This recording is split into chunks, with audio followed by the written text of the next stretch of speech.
the Lord for the opportunity that He's given me to testify among saints.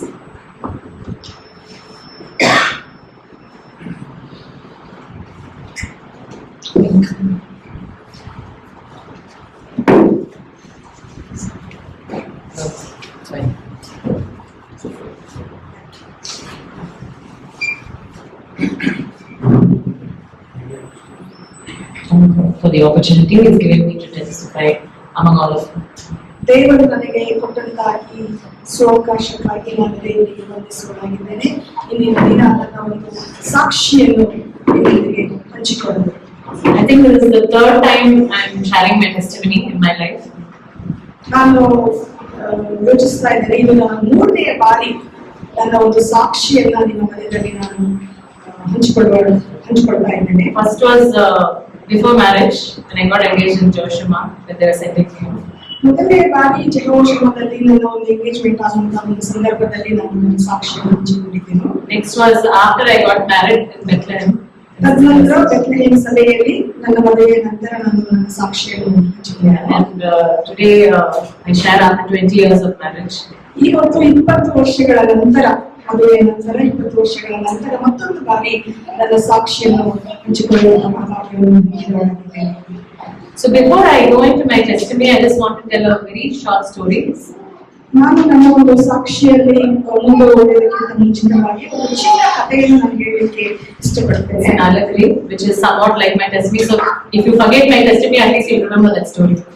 ಈ ಒಂದು ಕಥೆ ನನ್ನ ಒಂದು ಸಾಕ್ಷಿಗೆ ತುಂಬಾ ಸಮೀಪವಾದಂತಹ ಹೋಲಿಕೆ ಇದೆ. ಅದಕ್ಕೋಸ್ಕರ ನನ್ನ ಒಂದು ಸಾಕ್ಷಿಯಲ್ಲಿ ನೀವು ಮರೆತರೂ ಸಹ ನಾನು ನಂಬ್ತೇನೆ ಈ ಕಥೆಯನ್ನು ನೀವು ಮರೆಯೋದಕ್ಕೆ ಸಾಧ್ಯ ಇಲ್ಲ. There was a man who had come to his last meal. He had no money. He was totally broken. ಒಬ್ಬ ಮನುಷ್ಯನಿಗೆ ಬರುವಂತಹ ಒಂದು ಕಾಲದಲ್ಲಿ ಆತನು ಆವತ್ತಿನ ದಿನದಲ್ಲಿ ಒಂದು ಕಡೆಯ ಒಂದು ಭೋಜನ ಸಮಯಕ್ಕೆ ಬಂದಿದ್ದನು. ಅದಾದ ನಂತರ ಅವನ ಬಳಿ ಯಾವ ಹಣವಿರಲಿಲ್ಲ. So he had an old violin with him, and he thought that's the last resort, and he sent it to his son to go and sell it and get whatever money to get from it. ಆ ಮನುಷ್ಯನ ಹತ್ರ ಒಂದು ಹಳೆಯ violin ಇತ್ತು. ಆ violin ಅನ್ನು ತನ್ನ ಮಗನಿಗೆ ಕೊಟ್ಟು, ಇದನ್ನು ತೆಗೆದುಕೊಂಡು ಹೋಗಿ ಮಾರಿಕೊಂಡು ಬಾ, ಇದರಿಂದ ಬರುವಂತಹ ಹಣದಲ್ಲಿ ನಾವು ಕೊನೆಯ ಊಟವನ್ನು ಮಾಡುವ ಅಂತ ಹೇಳಿದರು. And it had a broken string. Totally 4 strings in a violin. One was broken also. Violin ಅಲ್ಲಿ 4 ತಂತಿಗಳಿರುತ್ತೆ. ಅದರಲ್ಲಿ ಒಂದು ತಂತಿ ಆಗಲೇ ಮುರಿದು ಹೋಗ್ತದೆ. So this happened. It's a real story which happened in Texas. So the son takes it to the auction in Texas for the old things. ಅಮೆರಿಕದಲ್ಲಿ ಇರುವಂತಹ Texas ಊರಿನಲ್ಲಿ ಇದು ನಿಜವಾಗ್ಲೂ ನಡೆದಂತ ಒಂದು ಸತ್ಯ ಘಟನೆಯಾಗಿದೆ. So over there the auction started, and it was almost coming to an end, and it was time, and this was the last item to be bid in the auction. Texas ಪ್ರಾಂತದಲ್ಲಿ ಆ ಒಂದು action ಅಲ್ಲಿ ಸಾಮಾನನ್ನು ಹರಾಜು ಹಾಕುವಂತ ಒಂದು ಸ್ಥಳದಲ್ಲಿ ಈ ಒಂದು ಐಟಮ್ ಅನ್ನ, ವಯಲಿನ್ ಅನ್ನು ಹರಾಜು ಹಾಕುವಂತ ಸಮಯ ಬಂದಿತ್ತು. And the rule there was no one should leave until every item was sold. ಆ ಒಂದು ಹರಾಜು ಹಾಕುವಂತ ಸ್ಥಳದಲ್ಲಿ ಒಂದು ನಿಯಮವಿತ್ತು. ಆ ಹರಾಜು ಎಲ್ಲ ಮುಗಿಯುವ ಸಮಯ ಕಂಪ್ಲೀಟ್ ಆಗಿ ಸಂಪೂರ್ಣವಾಗಿ ಮುಗಿಯುವವರೆಗೆ ಎಲ್ಲ ಜನರು ಅದೇ ಕೂತಿರ್ಬೇಕು, ಯಾರು ಬಿಟ್ಟು ಹೋಗ ಹಾಕಿದ್ದಿಲ್ಲ. So the bidder started bidding for this broken violin at $5. ಈ ಒಂದು ಮುರಿದಂತ ತಂತಿಯುಳ್ಳಂತ ವಯಲಿನ್ ಒಂದು ಹರಾಜು ಶುರುವಾಯಿತು. $5 ಎಂದು ಅವರು ಬೆಲೆ ಕಟ್ಟಿದರು. Then no response. Then he said $3. Then $1. ಮೊದಲ ಬಾರಿಗೆ $5, ಅದಕ್ಕೆ ಯಾವ ಉತ್ತರ ಸಿಕ್ಕಿಲ್ಲ. ನಂತರ ಅವ್ರು ಹೇಳಿದ್ದು $3, ಅದಕ್ಕೂ ಯಾರು ಕೈ ಎತ್ತಲಿಲ್ಲ. ಕೊನೆಯದಾಗಿ ಅವರು $1 ಅಂತ ಹೇಳಿದ್ರು. Then a man got up and came, and he picked up the violin and he started playing it. ಆಗ ಒಬ್ಬ ಮನುಷ್ಯನ ಎದ್ದು ಬಂದು ಆ ಒಂದು ವಯಲಿನ್ ಅನ್ನು ತೆಗೆದುಕೊಂಡು ಬಾರಿಸಲಾರಂಭಿಸಿದರು. So the moment he started playing, people were so awed at the way the instrument produced music, and they were filled with memories, and tears filled their eyes. ಆ ವ್ಯಕ್ತಿ ಆ ವಯಲಿನ್ ಅನ್ನು ಬಾರಿಸಲು ಆರಂಭಿಸಿದಾಗ ಅದರಿಂದ ಎಷ್ಟು ಮಧುರವಾದಂತಹ ಒಂದು ಏನಂತಾರೆ ಗಾನ ಬಂದಿತ್ತಂತಂದ್ರೆ ಎಲ್ಲರೂ ಬೆರಗಾದರು. ಆ ಸಮಯದಲ್ಲಿ ಕೆಲವರಿಗಾದ್ರೆ ಕಣ್ಣಲ್ಲಿ ನೀರು ಬಂದಿತ್ತು. And then he stopped and playing, and then he said, "We'll start at $10." ಅವರು ಬಾರಿಸಲು ಸ್ಟಾಪ್ ಮಾಡಿದ್ರು. ತದನಂತರ ಅವ್ರು ಹೇಳಿದ್ರು, ಈ ವಯಲಿನ್ ಅನ್ನು ನಾವು $10ಗೆ ಮಾರಲಿಕ್ಕೆ ಇಷ್ಟಪಡುತ್ತೇವೆ. And then someone called out $50. ಅದ ನಂತರ ಇನ್ನೊಬ್ರು $50 ಅಂತ ಹೇಳಿದ್ರು. And then someone else said $150. And then someone said $300. ಇನ್ನೊಬ್ರು $150, ಇನ್ನೊಬ್ರು ಮತ್ತೊಬ್ಬರು $300 ಅಂತ. So guess how much the violin was sold at the end? ನೀವು ಯೋಚಿಸಬಹುದಾ ಎಷ್ಟು ಹಣಕ್ಕೆ ಆ ವಯಲಿನ್ ಕೊನೆಯದಾಗಿ ಮಾರಾಟವಾಯಿತು? It was sold at $3,300 that day. ಅದು $3,300ಗೆ ಅಂದು. Though the worth of that violin was only $400. ಆ ಒಂದು ವಯಲಿನ ಬೆಲೆ $400, ಆದರೆ ಅದನ್ನು ಮಾರಲ್ಪಟ್ಟಿದ್ದು $3,300. So who was this person who played that violin? ಆ ವಯಲಿನ್ ಅನ್ನು ಬಾರಿಸಿದಂತ ಈ ವ್ಯಕ್ತಿ ಯಾರು? He was the owner of the violin. ಆ ವಯಲಿನಿನ ಓನರೇ ಆಗಿದ್ದರು. Sometimes in life we might feel very broken and useless. ಜೀವನದಲ್ಲಿ ನಾವು ಅನೇಕ ಸಲ ಅಥವಾ ಕೆಲವು ಬಾರಿ ನಾವು ಯಾವುದಕ್ಕೂ ಪ್ರಯೋಜನವಿಲ್ಲ ಎಂಬುದಾಗಿ ನಾವು ಯೋಚಿಸಬಹುದು. We might be looked down and considered as someone without identity. ಬೇರೆಯವರು ನಮ್ಮನ್ನು ಮರ್ಯಾದೆಯಿಂದ ನೋಡದೆ ನಮಗೆ ಯಾವ ಒಂದು ಐಡೆಂಟಿಟಿ ಇಲ್ಲದೆ ನಾವು. But when our owner, our creator, takes us in his hands, ಆದರೆ ನಮ್ಮ ಸೃಷ್ಟಿಕರ್ತನು ನಮ್ಮನ್ನು ತನ್ನ ಹಸ್ತಕ್ಕೆ ತೆಗೆದುಕೊಳ್ಳುವಾಗ he can use us mightily. ಆತನು ನಮ್ಮನ್ನು ಮಹಿಳೆಯರ ರೀತಿಯಲ್ಲಿ ಉಪಯೋಗಿಸಿಕೊಳ್ಳುತ್ತಾನೆ. I think my life can be a perfect example of this story. ನಾನು ನಂಬ್ತೇನೆ ನನ್ನ ಒಂದು ಜೀವನ ಕಥೆ ಈ ಒಂದು ಕಥೆಗೆ ತುಂಬಾ ಸಮೀಪವಾಗಿರುತ್ತದೆ ಎಂಬುದಾಗಿ. Though I was broken, ನಾನು ಮುರಿಯಲ್ಪಟ್ಟಿದ್ದೆ, unworthy of God's grace, ನಾನು ದೇವರ ಒಂದು ಕೃಪೆಗೆ ಅರ್ಹಳೆ ಅಲ್ಲ, but the Lord lifted me up and used me and is still using me for His glory. ಆದರೆ ದೇವರು ನನ್ನಂತ ವ್ಯಕ್ತಿಯನ್ನ ಮೇಲಕ್ಕೆತ್ತಿ ತನ್ನ ಒಂದು ಶುಚಿಯಾದ ಪಾತ್ರೆಯಾಗಿ ಕೊಂಡಿದ್ದಾನೆ ಹಾಗೂ ಆತನು ಇಂದು ಸಹ ನನ್ನನ್ನು ಉಪಯೋಗಿಸಿಕೊಳ್ತಾ ಇದ್ದಾನೆ. To start with my family background, you only heard my testimony of my dad and mom. So I was born in a Roman Catholic family. ನನ್ನ ಕುಟುಂಬದ ಹಿನ್ನೆಲೆ ಬಗ್ಗೆ ಹೇಳಬೇಕಾದ್ರೆ ನಾನು ಒಂದು ರೋಮನ್ ಕ್ಯಾಥಲಿಕ್ ಕುಟುಂಬದಲ್ಲಿ ನಾನು ಜನ್ಮಿಸಿದೆನು. By God's grace, my dad came to the Lord first and later my mother. ದೇವರ ಒಂದು ಮಹಾ ಕೃಪೆಯಿಂದ ಮೊದಲು ನಮ್ಮ ತಂದೆಯವರು ದೇವರನ್ನು ಕಂಡುಕೊಂಡ್ರು, ನಂತರ ನಮ್ಮ ತಾಯಿ ಸ್ವಾಮಿಯನ್ನು ಕಂಡುಕೊಂಡ್ರು. Through my brother's sickness, my mom also came to the Lord. ನನ್ನ ಅಣ್ಣನ ಒಂದು ಕಾಯಿಲೆಯ ಮೂಲಕ ನಮ್ಮ ತಾಯಿಯು ಸ್ವಾಮಿಯನ್ನು ಕಂಡುಕೊಂಡ್ರು. And I very vaguely remember going to the Catholic church. ನನಗೆ ಅಷ್ಟು ಸ್ಪಷ್ಟವಾದಂತಹ ಒಂದು ನೆನಪುಗಳಿಲ್ಲ ಕ್ಯಾಥಲಿಕ್ ಚರ್ಚ್ಗೆ ಹೋಗುವುದು. But I remember my early childhood after my parents were saved, going to the Coimbatore Patmos church, Sunday school, and thereafter Bangalore and Monos. ಆದರೆ ಬಾಲ್ಯದ ದಿನಗಳಲ್ಲಿ ಪದ್ಮೋಸ್ ಸಭೆಯ ಒಂದು ಶಾಲೆಗೆ ಹೋಗುವ ನೆನಪುಗಳು ನನಗೆ ಇಂದಿಗೂ ತಾಜಾವಾಗಿವೆ. Growing up in childhood and upbringing, my dad was a disciplinarian. ಬಾಲ್ಯದ ದಿನಗಳಲ್ಲಿ ನಮ್ಮ ತಂದೆಯವರು ನಮ್ಮ ಶಿಸ್ತನ್ನು ತುಂಬಾ ನೋಡ್ಕೊಳ್ತಾ ಇದ್ರು. And my parents brought us up in the ways of the Lord. ನಮ್ಮ ತಂದೆ ತಾಯಿ ನಮ್ಮನ್ನ ದೇವರ ಭಯ ಭಕ್ತಿಯಲ್ಲಿ ಬೆಳೆಸಿದ್ರು. And I witnessed their faith in the Lord especially when we went through difficult situations. ಕಷ್ಟದ ಸಮಯದಲ್ಲಿ ನಮ್ಮ ಒಂದು ವಿಶ್ವಾಸವು ಪರೀಕ್ಷಿಸಲ್ಪಡುವಂತಹ ಸಮಯದಲ್ಲಿ ನಾನು ದೇವರ ಒಂದು ಮಹಿಮೆಯನ್ನ, ದೇವರ ಒಂದು ನಂಬಿಕೆಯನ್ನ ಅನೇಕ ಬಾರಿ ನೋಡಿದ್ದುಂಟು. So their trust in the Lord actually became the foundation of my life. ದೇವರ ಮೇಲೆ ವಿಶ್ವಾಸವಿಡುವುದು ನನ್ನ ಜೀವನದ ಒಂದು ಮುಖ್ಯವಾದಂತಹ ಒಂದು ಫೌಂಡೇಶನ್ ಆಯಿತು. And today I want to divide my testimony into 4 parts. ಇವತ್ತು ನನ್ನ ಒಂದು ಟೆಸ್ಟಿಮನಿಯನ್ನ 4 ಭಾಗಗಳಾಗಿ ನಾನು ವಿಂಗಡಿಸಲಿಕ್ಕೆ ಇಷ್ಟಪಡ್ತೇನೆ. My childhood, ನನ್ನ ಬಾಲ್ಯದ ದಿನಗಳು, my youth, ನನ್ನ ಯವನಾಪ್ರಾಯ, and then after marriage, ಮದುವೆಯ ನಂತರ ಜೀವಿತ. Yeah, and I will also talk about how these are like 4 P's and the purpose God had for me. So 4 P's I would like to tell. 4 P'ಗಳು ಹಾಗೂ ದೇವರ ಒಂದು ಉದ್ದೇಶ ನನ್ನ ಜೀವಿತದಲ್ಲಿ 4ನೇ ಭಾಗ. ಈ 4 ಭಾಗಗಳ ಬಗ್ಗೆ ನಾನು ಇವತ್ತು ನಿಮ್ಮ ಹತ್ರ ಹಂಚಿಕೊಳ್ಳೋಣ. So the first one is my childhood, the presence and protection of God in my childhood.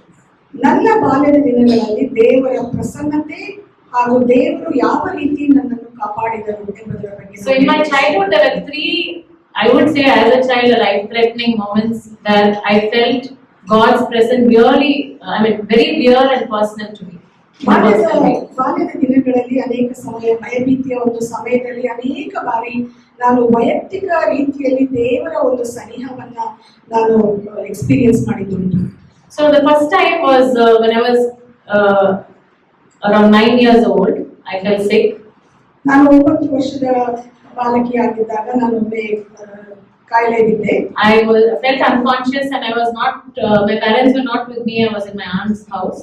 ನಾನು ನಮ್ಮ ಒಂದು ಅತ್ತೆ ಮನೆಯಲ್ಲಿ ಇದ್ದೆ. ನಮ್ಮ ತಂದೆ ತಾಯಿ ನನ್ನ ಹತ್ರ ಇರಲಿಲ್ಲ. ಆ ಸಮಯದಲ್ಲಿ ನಾನು ಮೂರ್ಛೆ ಹೋದೆ.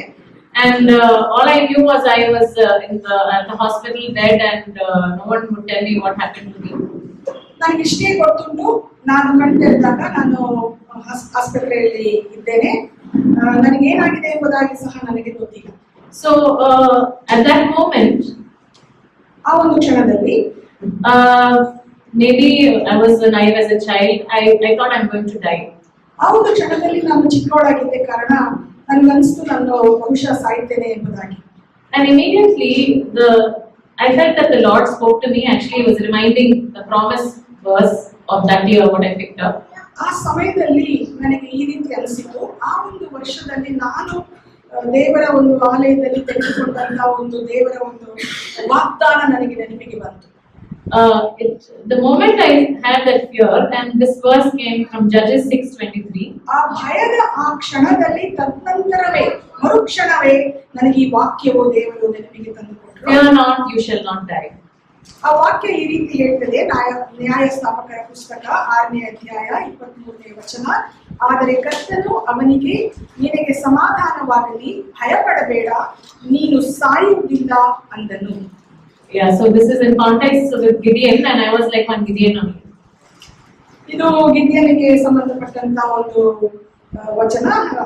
ನೋಡ್ಬೇಕಾದ್ರೆ ನಾನೀಗ ಗಿದ್ಯೋನ್ ಸಂಸ್ಥೆಯಲ್ಲಿ ಸೇವೆಯನ್ನು ಸಲ್ಲಿಸೋಣ. No, not the Gideon character in the Bible. Okay, ನನ್ನ ಒಂದು ಸ್ವಭಾವ ಸಹ ಇದು ಗಿದ್ಯೋನಿಗೆ ದೇವರು ಹೇಳಿದಂತ ಮಾತಾಗಿದೆ. ನೋಡಬೇಕಾದ್ರೆ ನನ್ನ ಒಂದು ಸ್ವಭಾವ ಗಿದ್ಯೋನನ ಸ್ವಭಾವಕ್ಕೆ ತುಂಬಾ ಸಮೀಪವಾಗಿದೆ. And all my life, these are the fear not promises only was maximum in my life. ನನ್ನ ಜೀವಿತದಲ್ಲಿ ಅನೇಕ ದೇವರ ಒಂದು ವಾಗ್ದಾನಗಳು, ನೀನು ಭಯಪಡಬೇಡ ಎಂಬುದಾಗಿಯೇ. And sometimes I wonder, am I so scared? So that question also used to come to me sometimes. ಕೆಲವು ಸಲ ನನಗೆ ಈ ಪ್ರಶ್ನೆ ಮನಸ್ಸಲ್ಲಿ ಬರ್ತಾ ಇತ್ತು, ಯಾಕೆ ನನಗೆ ತುಂಬಾ ಭಯ. And earlier, later on, God spoke to me that I believe I've not counted, but 365 times fear not comes in the Bible, maybe one for each day. ಅನೇಕ ಬಾರಿ ನಾನು ಯೋಚನೆ ಮಾಡಿದ್ದುಂಟು, 365 ದಿನಗಳಿಗೆ ದಿನಕ್ಕೊಂದು ಬಾರಿ ದೇವರು ನಮಗೆ ಭಯಪಡಬೇಡ ಎಂಬುದಾಗಿ ಸತ್ಯವಿದೆ. But later I understood it's not about not feeling fear. You should not be afraid. But when you feel fear, you should stand firm and keep going forward and understand God is under control. ನನಗೆ ತದನಂತರ ನಿಧಾನವಾಗಿ ಅರ್ಥವಾಗಿದ್ದು ಏನಂತ ಅಂತಂದ್ರೆ, ಭಯ ಪಡುವುದು ವಿಷಯ ಅಲ್ಲ, ಆದ್ರೆ ಭಯಪಟ್ಟಾಗ ಆ ಭಯಕ್ಕೆ ನಾವು ಹೋಗಬಾರದಂತೆ ಧೈರ್ಯವಾಗಿ ಮುನ್ನೆಚ್ಚರಿಕೆಯನ್ನು ಇಟ್ಟು ಮುಂದೆ ಸಾಗುವುದು ತುಂಬಾ ಮುಖ್ಯವೆಂಬುದಾಗಿ. Recently, my son Jonty also is preparing a message on this fear not for his class assembly, and I was happy to see he told one point that he had prepared. You had to trust in the Lord to overcome fear. ಈ ದಿನಮಾನಗಳಲ್ಲಿ ನನ್ನ 2ನೇ ಮಗ ಜಾಂಟಿ ತನ್ನ ಅಸೆಂಬ್ಲಿಯಲ್ಲಿ ಒಂದು ಚಿಕ್ಕ ಪ್ರಸಂಗವನ್ನ ಅವನು ತಯಾರು ಮಾಡಿಕೊಳ್ತಾ ಇದ್ದ. ಆ ಒಂದು ಶೀರ್ಷಿಕೆ ಬಂದ್ಬಿಟ್ಟು, ನೀನು ಪಡಬೇಡ ಎಂಬುದಾಗಿ. ಅದನ್ನು ನೋಡಿ ನನಗೆ ತುಂಬಾ ಸಂತೋಷವಾಯಿತು. And the second instant in my childhood was I suffered a 2nd degree burn with hot water. ಎರಡನೇ ಒಂದು ಸಂದರ್ಭ ನನ್ನ ಬಾಲ್ಯದ ದಿನಗಳಲ್ಲಿ ಏನಂತಂದ್ರೆ, ನಾನು 2ನೇ ಡಿಗ್ರಿ ಬರ್ನ್ಸ್ ಅಂದ್ರೆ ನನ್ನ ಮೈ ಸುಟ್ಟು ಹೋಗಿತ್ತು. Yeah, hot water poured over my body, and it was I suffered a lot of severe pain and blisters all over my body. ಬಿಸಿ ನೀರು ನನ್ನ ಮೈ ಮೇಲೆ ಬಿದ್ದು ಅನೇಕ ಬ್ಲಿಸ್ಟರ್ಸ್ ಅಂದ್ರೆ ಬಾಯ್ಲ್ಸ್ ನನಗೆ ಬಂದಿತ್ತು. This was in Bangalore. At that time in Bangalore, I don't want to describe the entire thing, but those were some days with sleepless nights. ಆ ಬೊಬ್ಬೆಗಳು ಬರುವಂತಹ ಸಮಯದಲ್ಲಿ ಮೈಯೆಲ್ಲ ಸುಟ್ಟು ಹೋದಾಗ ಅದೊಂದು ತುಂಬಾ ನಾನು ಕಷ್ಟಪಟ್ಟಂತ ದಿನಮಾನಗಳು. ಅದರ ಒಂದು ವಿಷಯ ಬಗ್ಗೆ ನಾನು ಇನ್ನು ದೀರ್ಘವಾಗಿ ಹೋಗ್ಲಿಕ್ಕೆ ಇಚ್ಛಿಸುವುದಿಲ್ಲ. ಬೆಂಗಳೂರು ಪಟ್ಟಣದಲ್ಲಿಯೇ ಅದು ನನಗೆ ಆಯ್ತು. But I remember my mom praying over me and singing all through the night. Whenever Not only that time, but so many times. ಆ ಸಮಯದಲ್ಲೇ ಮಾತ್ರವಲ್ಲ, ಅನೇಕ ಸಮಯದಲ್ಲಿ ನನಗೆ ಏನ್ ನೆನಪಿದೆ ಎಂದರೆ, ನನ್ನ ತಾಯಿ ರಾತ್ರಿ ಎಲ್ಲ ನನ್ನ ಪಕ್ಕದಲ್ಲಿ ಕೂತುಕೊಂಡು ಹಾಡುಗಳನ್ನು ಹಾಡಿ ಪ್ರಾರ್ಥಿಸುವುದು ನನಗೆ ನೆನಪಿದೆ. So this encouraged me in the faith, in the Lord, and I felt God's presence near me even in the worst of my situations. ಇದು ನನಗೆ ಆತ್ಮಿಕ ರೀತಿಯಲ್ಲಿ ತುಂಬಾ ಬಲವನ್ನು ನೀಡಿತು. ಆಮೇಲೆ ಕಷ್ಟದ ಸಮಯದಲ್ಲಿ ನನಗೆ ಒಂದು ದೈವಿಕವಾದಂತಹ ಒಂದು ಭರವಸೆ ನನ್ನಲ್ಲಿ ತುಂಬಿಕೊಳ್ತಾ ಇತ್ತು. And during those days, maybe I was in 6th or 7th, I accepted the Lord in one of the BBSs. ಆ ದಿನಮಾನಗಳಲ್ಲಿ ಬಹುಶಃ ನಾನು 6ನೇ ತರಗತಿಯಲ್ಲಿ ಓದ್ತಾ ಇದ್ದೆ. ಆ ಸಮಯದಲ್ಲಿ ನಾನು ಯೇಸು ಕ್ರಿಸ್ತನನ್ನ ನನ್ನ ಸ್ವಂತ ರಕ್ಷಕನಾಗಿ ಅಂಗೀಕರಿಸಿದೆ. Up until then, any BBS they'll ask how many of you accept Jesus. I keep raising my hand. I remember raising so many times, at least 10 times. ಅಲ್ಲಿಯವರೆಗೆ ಅನೇಕ ಸಲ ನನಗೆ ಜ್ಞಾಪಕ ಉಂಟು, ಯಾರ್ಯಾರು ನಿಮ್ಮಲ್ಲಿ ಯೇಸು ಸ್ವಾಮಿಯನ್ನು ಅಂಗೀಕರಿಸಿ ಮಾಡ್ಲಿಕ್ಕೆ ಇಷ್ಟಪಡ್ತಿರೋ ಕೈ ಎತ್ತಿರಿ ಅಂತ ಹೇಳುವಾಗ ಅನೇಕ ಸಲ ನಾನು ನನ್ನ ಕೈಯನ್ನು ಎತ್ತಿದ್ದುಂಟು. But there was one time when I said, okay, I'm not going to keep raising my hand, but I'll take one proper decision and say, okay, I will follow the Lord and accept Jesus as my personal savior. ಇಂಥ ಒಂದು ಸಮಯದಲ್ಲಿ ಒಂದಿನ ಬಂದಿತ್ತು.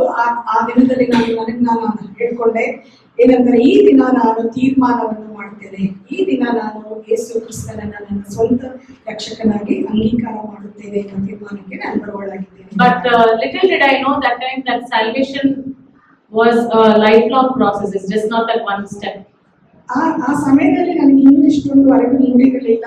ಏನಂದ್ರೆ salvation ಅನ್ನೋದು, ರಕ್ಷಣೆ ಎಂಬುದು ಒಂದು ಸಲದ ಅನುಭವವಾಗಿದೆ, ಅದು ಜೀವಿತ ಕಾಲವೆಲ್ಲ ನಮಗೆ ಇರುವಂತಹ ಒಂದು ಎಕ್ಸ್ಪೀರಿಯನ್ಸ್ ಆಗಿದೆ ಎಂಬುದು ನನಗೆ ಗೊತ್ತಿರಲಿಲ್ಲ.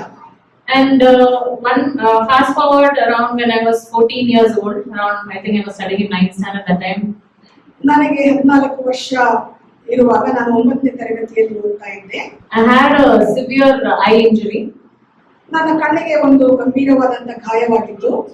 It was a situation where my eyeball itself would have come out because of, playfully playing with a rubber funnel toy. ಒಂದು ಆಟ ಸಾಮಾನು, ಒಂದು ರಬ್ಬರ್ ಆಟ ಸಾಮಾನಿನಿಂದ ಆಡುವಾಗ ನನ್ನ ಕಣ್ಣಿಗೆ ಬಲವಾದ ಒಂದು ಪೆಟ್ಟು ಬಿದ್ದು ಅದು ಪರಿಸ್ಥಿತಿ ಹೇಗಾಯ್ತು ಅಂತಂದ್ರೆ, ಆ ಕಣ್ಣು ಗುಡ್ಡೆಯೇ ಹೊರಗೆ ಬರುತ್ತದೆ ಎಂಬ ಒಂದು ಪರಿಸ್ಥಿತಿ. When I was taken to the hospital, because the white of the eye only was not there, it was just red, it was totally clotted. ಕಣ್ಣಿನ ಬಿಳಿ ಭಾಗವೆಲ್ಲ ರಕ್ತ ಹೆಪ್ಪುಗಟ್ಟಿ ಕೆಂಪಾಗಿ ಹೋಗಿತ್ತು. So when the doctor examined me on my eye under the microscope, doctor ನನ್ನ ಕಣ್ಣನ್ನ microscope ಕೆಳಗಡೆ ಪರೀಕ್ಷಿಸಿದಾಗ, I remember he told me that this is a miracle, only your God has saved you. Doctor ಹೀಗೆ ಹೇಳಿದ್ದು ನನಗೆ ತುಂಬಾ ನೆನಪಿದೆ, ನಿನ್ನ ದೇವರು ನಿನ್ನನ್ನು ಕಾಪಾಡಿದ್ದಾನೆ, ಇದು ಒಂದು ಅದ್ಭುತ ಎಂಬುದಾಗಿ. And so these were some of these 3 instances where I felt the presence and protection of God in my life. ಈ 3 ಸಂದರ್ಭಗಳಲ್ಲಿ ನನ್ನ ಬಾಲ್ಯದ ದಿನಗಳಲ್ಲಿ ನಾನು ಬಹುಬಲವಾಗಿ ದೇವರ ಒಂದು ಪ್ರಸನ್ನತೆ ಹಾಗೂ ದೇವರ ಒಂದು ಕಾಪಾಡುವಿಕೆಯನ್ನು ನಾನು ಅನುಭವಿಸಿ ರುಚಿ ನೋಡಿ ತಿಳಿದುಕೊಂಡಿದ್ದೇನೆ. I go on to the second P, the preservation of my youth. How the Lord preserved me in my youth. ಈಗ ನಾನು 2ನೇ ಭಾಗಕ್ಕೆ 2ನೇ ಅಂಶಕ್ಕೆ ಬರುವಳಾಗಿದ್ದೇನೆ, ಹೇಗೆ ದೇವರು ನನ್ನ ಯವನ ಪ್ರಾಯದಲ್ಲಿ ನನ್ನನ್ನು ಕಾಪಾಡಿದರು ಎಂಬುದಾಗಿ. We can turn to Ecclesiastes 12, chapter 12, verse 1. ಪ್ರಸಂಗಿ 12ನೇ ಅಧ್ಯಾಯ 1ನೇ ವಚನ ನೋಡಬಹುದು. This verse says, "Remember now your Creator in the days of your youth." ಪ್ರಸಂಗಿ 12:1 ಹೀಗೆ ಹೇಳುತ್ತದೆ, ಕಷ್ಟದ ದಿನಗಳು ಸಂತೋಷವಿಲ್ಲವೆಂದು ನೀನು ಹೇಳುವ ವರ್ಷಗಳು ಸಮೀಪಿಸುವುದರೊಳಗಾಗಿ ಯೌವನ ಪ್ರಾಯದಲ್ಲಿಯೇ ನಿನ್ನ ಸೃಷ್ಟಿಕರ್ತನನ್ನು ಸ್ಮರಿಸು ಎಂಬುದಾಗಿ. Yeah, before the difficult days come and the years draw near when you say, I have no pleasure in them. So I think the Lord helped me to remember Him in His youth, because already in my childhood I knew that God was real and there is God, and I believed in God. ನಾನು ನೆನೆಸ್ತೇನೆ, ಬಾಲ್ಯದ ದಿನಗಳಲ್ಲಿಯೇ ನಾನು ಯೇಸು ಸ್ವಾಮಿಯನ್ನ ಸ್ವೀಕಾರ ಮಾಡಿದ್ದೆ. ಅದರ ಬಗ್ಗೆ ಅದರೊಟ್ಟಿಗೆ ನನಗೆ ನಿಕಟವಾದ ಸಂಬಂಧವಿತ್ತು, ಕಾರಣ ನನ್ನ ಯೌವನ ಪ್ರಾಯದಲ್ಲಿ ಸ್ವಾಮಿ ನನ್ನನ್ನು ಕಾಪಾಡುತ್ತಾ ಬಂದರೆ ಎಂಬುದಾಗಿ. So remember here is not just a fleeting thought, but making conscious decisions that He is the creator of my life. He is my designer. ನಾವು ಏನು ಜ್ಞಾಪಿಸಿಕೊಳ್ಬೇಕು ಅಂತಂದ್ರೆ, ಇದು ಒಂದು ಸುಮ್ಮನೆ ಹಾದು ಹೋಗುವಂತ ಒಂದು ಯೋಚನೆ ಅಲ್ಲ, ಆದರೆ ಖಂಡಿತವಾಗಿ ಸೃಷ್ಟಿಕರ್ತನನ್ನು ಸದಾ ನೆನಪಿನಲ್ಲಿ ಇಟ್ಟುಕೊಂಡು ವರ್ತಿಸುವುದು. Yeah, so because there will come a time, especially to the teens and youngsters, there will come a time when you look back and those godly decisions you made, would have helped you get strength for the future. ಪ್ರಾಯಸ್ಥರಾದ ಮಕ್ಕಳಿಗೆ ಇದೊಂದು ಮಾತು, ನಿಮ್ಮ ಒಂದು ಜೀವಿತದಲ್ಲಿ ಅನೇಕ ಸಂದರ್ಭಗಳು ಬರುತ್ತವೆ ಯಾವಾಗ ನೀವು ದೇವರಿಗೋಸ್ಕರ ಉತ್ತಮವಾದಂತಹ ಪರಿಶುದ್ಧವಾದಂತಹ ನಿರ್ಣಯಗಳನ್ನು ತೆಗೆದುಕೊಳ್ಳುವಂತಹ ಒಂದು ಪರಿಸ್ಥಿತಿಗಳು ಹಿಂದೆ ತಿರುಗಿ ನೋಡುವಾಗ ನಿಮಗೆ ಅದು ನಿಜಕ್ಕೂ ಅದು ಮೆಚ್ಚುಗೆಯಾದಂತಹ ವಿಷಯಗಳಾಗುತ್ತದೆ. So remember God now before regret writes your story. ನಿಮ್ಮ ಜೀವಿತದಲ್ಲಿ ಸೋಲು ಬರುವುದಕ್ಕಿಂತ ಮುಂಚಿತವಾಗಿ, ಕಷ್ಟ ದಿನಗಳು ಬರುವುದಕ್ಕಿಂತ ಮುಂಚಿತವಾಗಿ ನಿಮ್ಮ ಯೌವನದ ಪ್ರಾಯದಲ್ಲಿಯೇ ನಿಮ್ಮ ಸೃಷ್ಟಿಕರ್ತನನ್ನು ಸ್ಮರಿಸಬೇಕು. From I think from 10th standard, 11th, 12th and degree, the college years were the years which were very important, where I had to take the right decisions in my life. 10ನೇ ತರಗತಿ ಮೊದಲುಕೊಂಡು 11, 12 ಹಾಗೂ ನನ್ನ graduation ಸಮಯದಲ್ಲಿ ಅನೇಕ ವಿಷಯಗಳಲ್ಲಿ ನಾನು ತುಂಬಾ important ತೀರ್ಮಾನಗಳನ್ನು ತೆಗೆದುಕೊಳ್ಳುವಂತಹ ಪರಿಸ್ಥಿತಿಗಳು ಬಂದವು. I was known to be a very calm and quiet and timid girl. ಜನರು ನನ್ನನ್ನು ತುಂಬಾ ಸಮಾಧಾನ ಉಳ್ಳಂತಹ ವ್ಯಕ್ತಿ ಎಂದು ಭಾವಿಸ್ತಾ ಇದ್ದರು. So during my school, I was studying in a co-education school. ನಾನು ಒಂದು co-education ಅಂದ್ರೆ ಗಂಡು ಹೆಣ್ಣು ಮಕ್ಕಳು ಇಬ್ಬರೂ ಸೇರಿ ಓದುವಂತ ಶಾಲೆಯಲ್ಲಿ ಓದಿದಂತ ಒಂದು ವಿದ್ಯಾರ್ಥಿನಿಯಾಗಿ. So God helped me to make right choices and maintain the right boundaries in my life. ಒಂದು ವಾತಾವರಣದಲ್ಲಿ ದೇವರು ನನಗೆ ಸರಿಯಾದ ಒಂದು ಕಟ್ಟಳೆಗಳನ್ನು ನನಗೋಸ್ಕರ ನಾನು ಹಾಕಿಕೊಂಡು ನನ್ನ ನಡತೆಯನ್ನ ಗಮನಿಸಿಕೊಂಡು ನಡೆಯುವಂತ ಒಂದು ಮಹಾಕೃಪೆಯನ್ನು ನನಗೆ ಕೊಟ್ಟರು. So though I was very silent and all of that, I had good friends, but at the same time God always had kept one thorn in my life. There would something or someone will always be probably jealous or will ridicule me, or something was always there in my life. ನನಗೆ ಉತ್ತಮವಾದ friends ಇದ್ರು, ಆದ್ರೆ ನಾನು ಒಂದು ಸ್ವಲ್ಪ ಸೌಮ್ಯ ರೀತಿಯಲ್ಲಿ ನಡ್ಕೊಳ್ಳುವಂತ ಒಂದು ವ್ಯಕ್ತಿ, ಹೆಚ್ಚಾಗಿ ಮಾತಾಡ್ತಾ ಇರಲಿಲ್ಲ. ಆದರೂ ಉತ್ತಮವಾದಂತಹ ಫ್ರೆಂಡ್ಸ್ ಇದ್ದಾಗ್ಲೂ ಸಹ ಕೆಲವರು ನನ್ನ ಬಗ್ಗೆ ಹೊಟ್ಟೆ ಕಿಚ್ಚು ಪಡುವಂತಹ ವ್ಯಕ್ತಿಗಳು ಸಹ ಇದ್ರು. But that reminds me of Proverbs 3:34, where it says that God's grace was upon me. That's all I can say. ನಾನೋಕ್ತಿಗಳು 3:34. Proverbs 3:34. ನಾನೋಕ್ತಿಗಳು 3ನೇ ಅಧ್ಯಾಯ 34ನೇ ವಚನ ಹೇಳುವ ಹಾಗೆ ದೇವರ ಕೃಪೆ ನನ್ನ ಮೇಲೆ ಅಪಾರವಾಗಿದೆ. So I wouldn't get too depressed about it.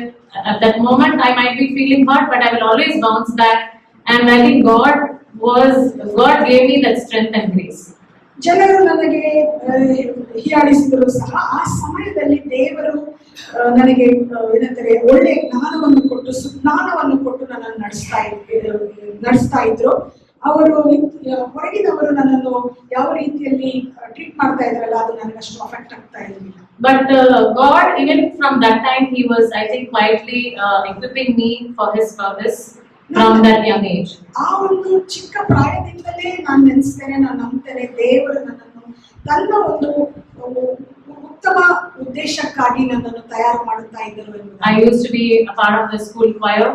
ನಾನು ಸ್ಕೂಲ್ choir ಅಲ್ಲಿ I was an athlete. ನಾನು ಓಟದಲ್ಲಿ ಸಹ ಪಾಲ್ಗೊಳ್ತಾ ಇದ್ದೆ. I was a prefect. ನಾನು ಸ್ಕೂಲಲ್ಲಿ ಲೀಡರ್ ಆಗಿದ್ದೆ. But a very average student in studies.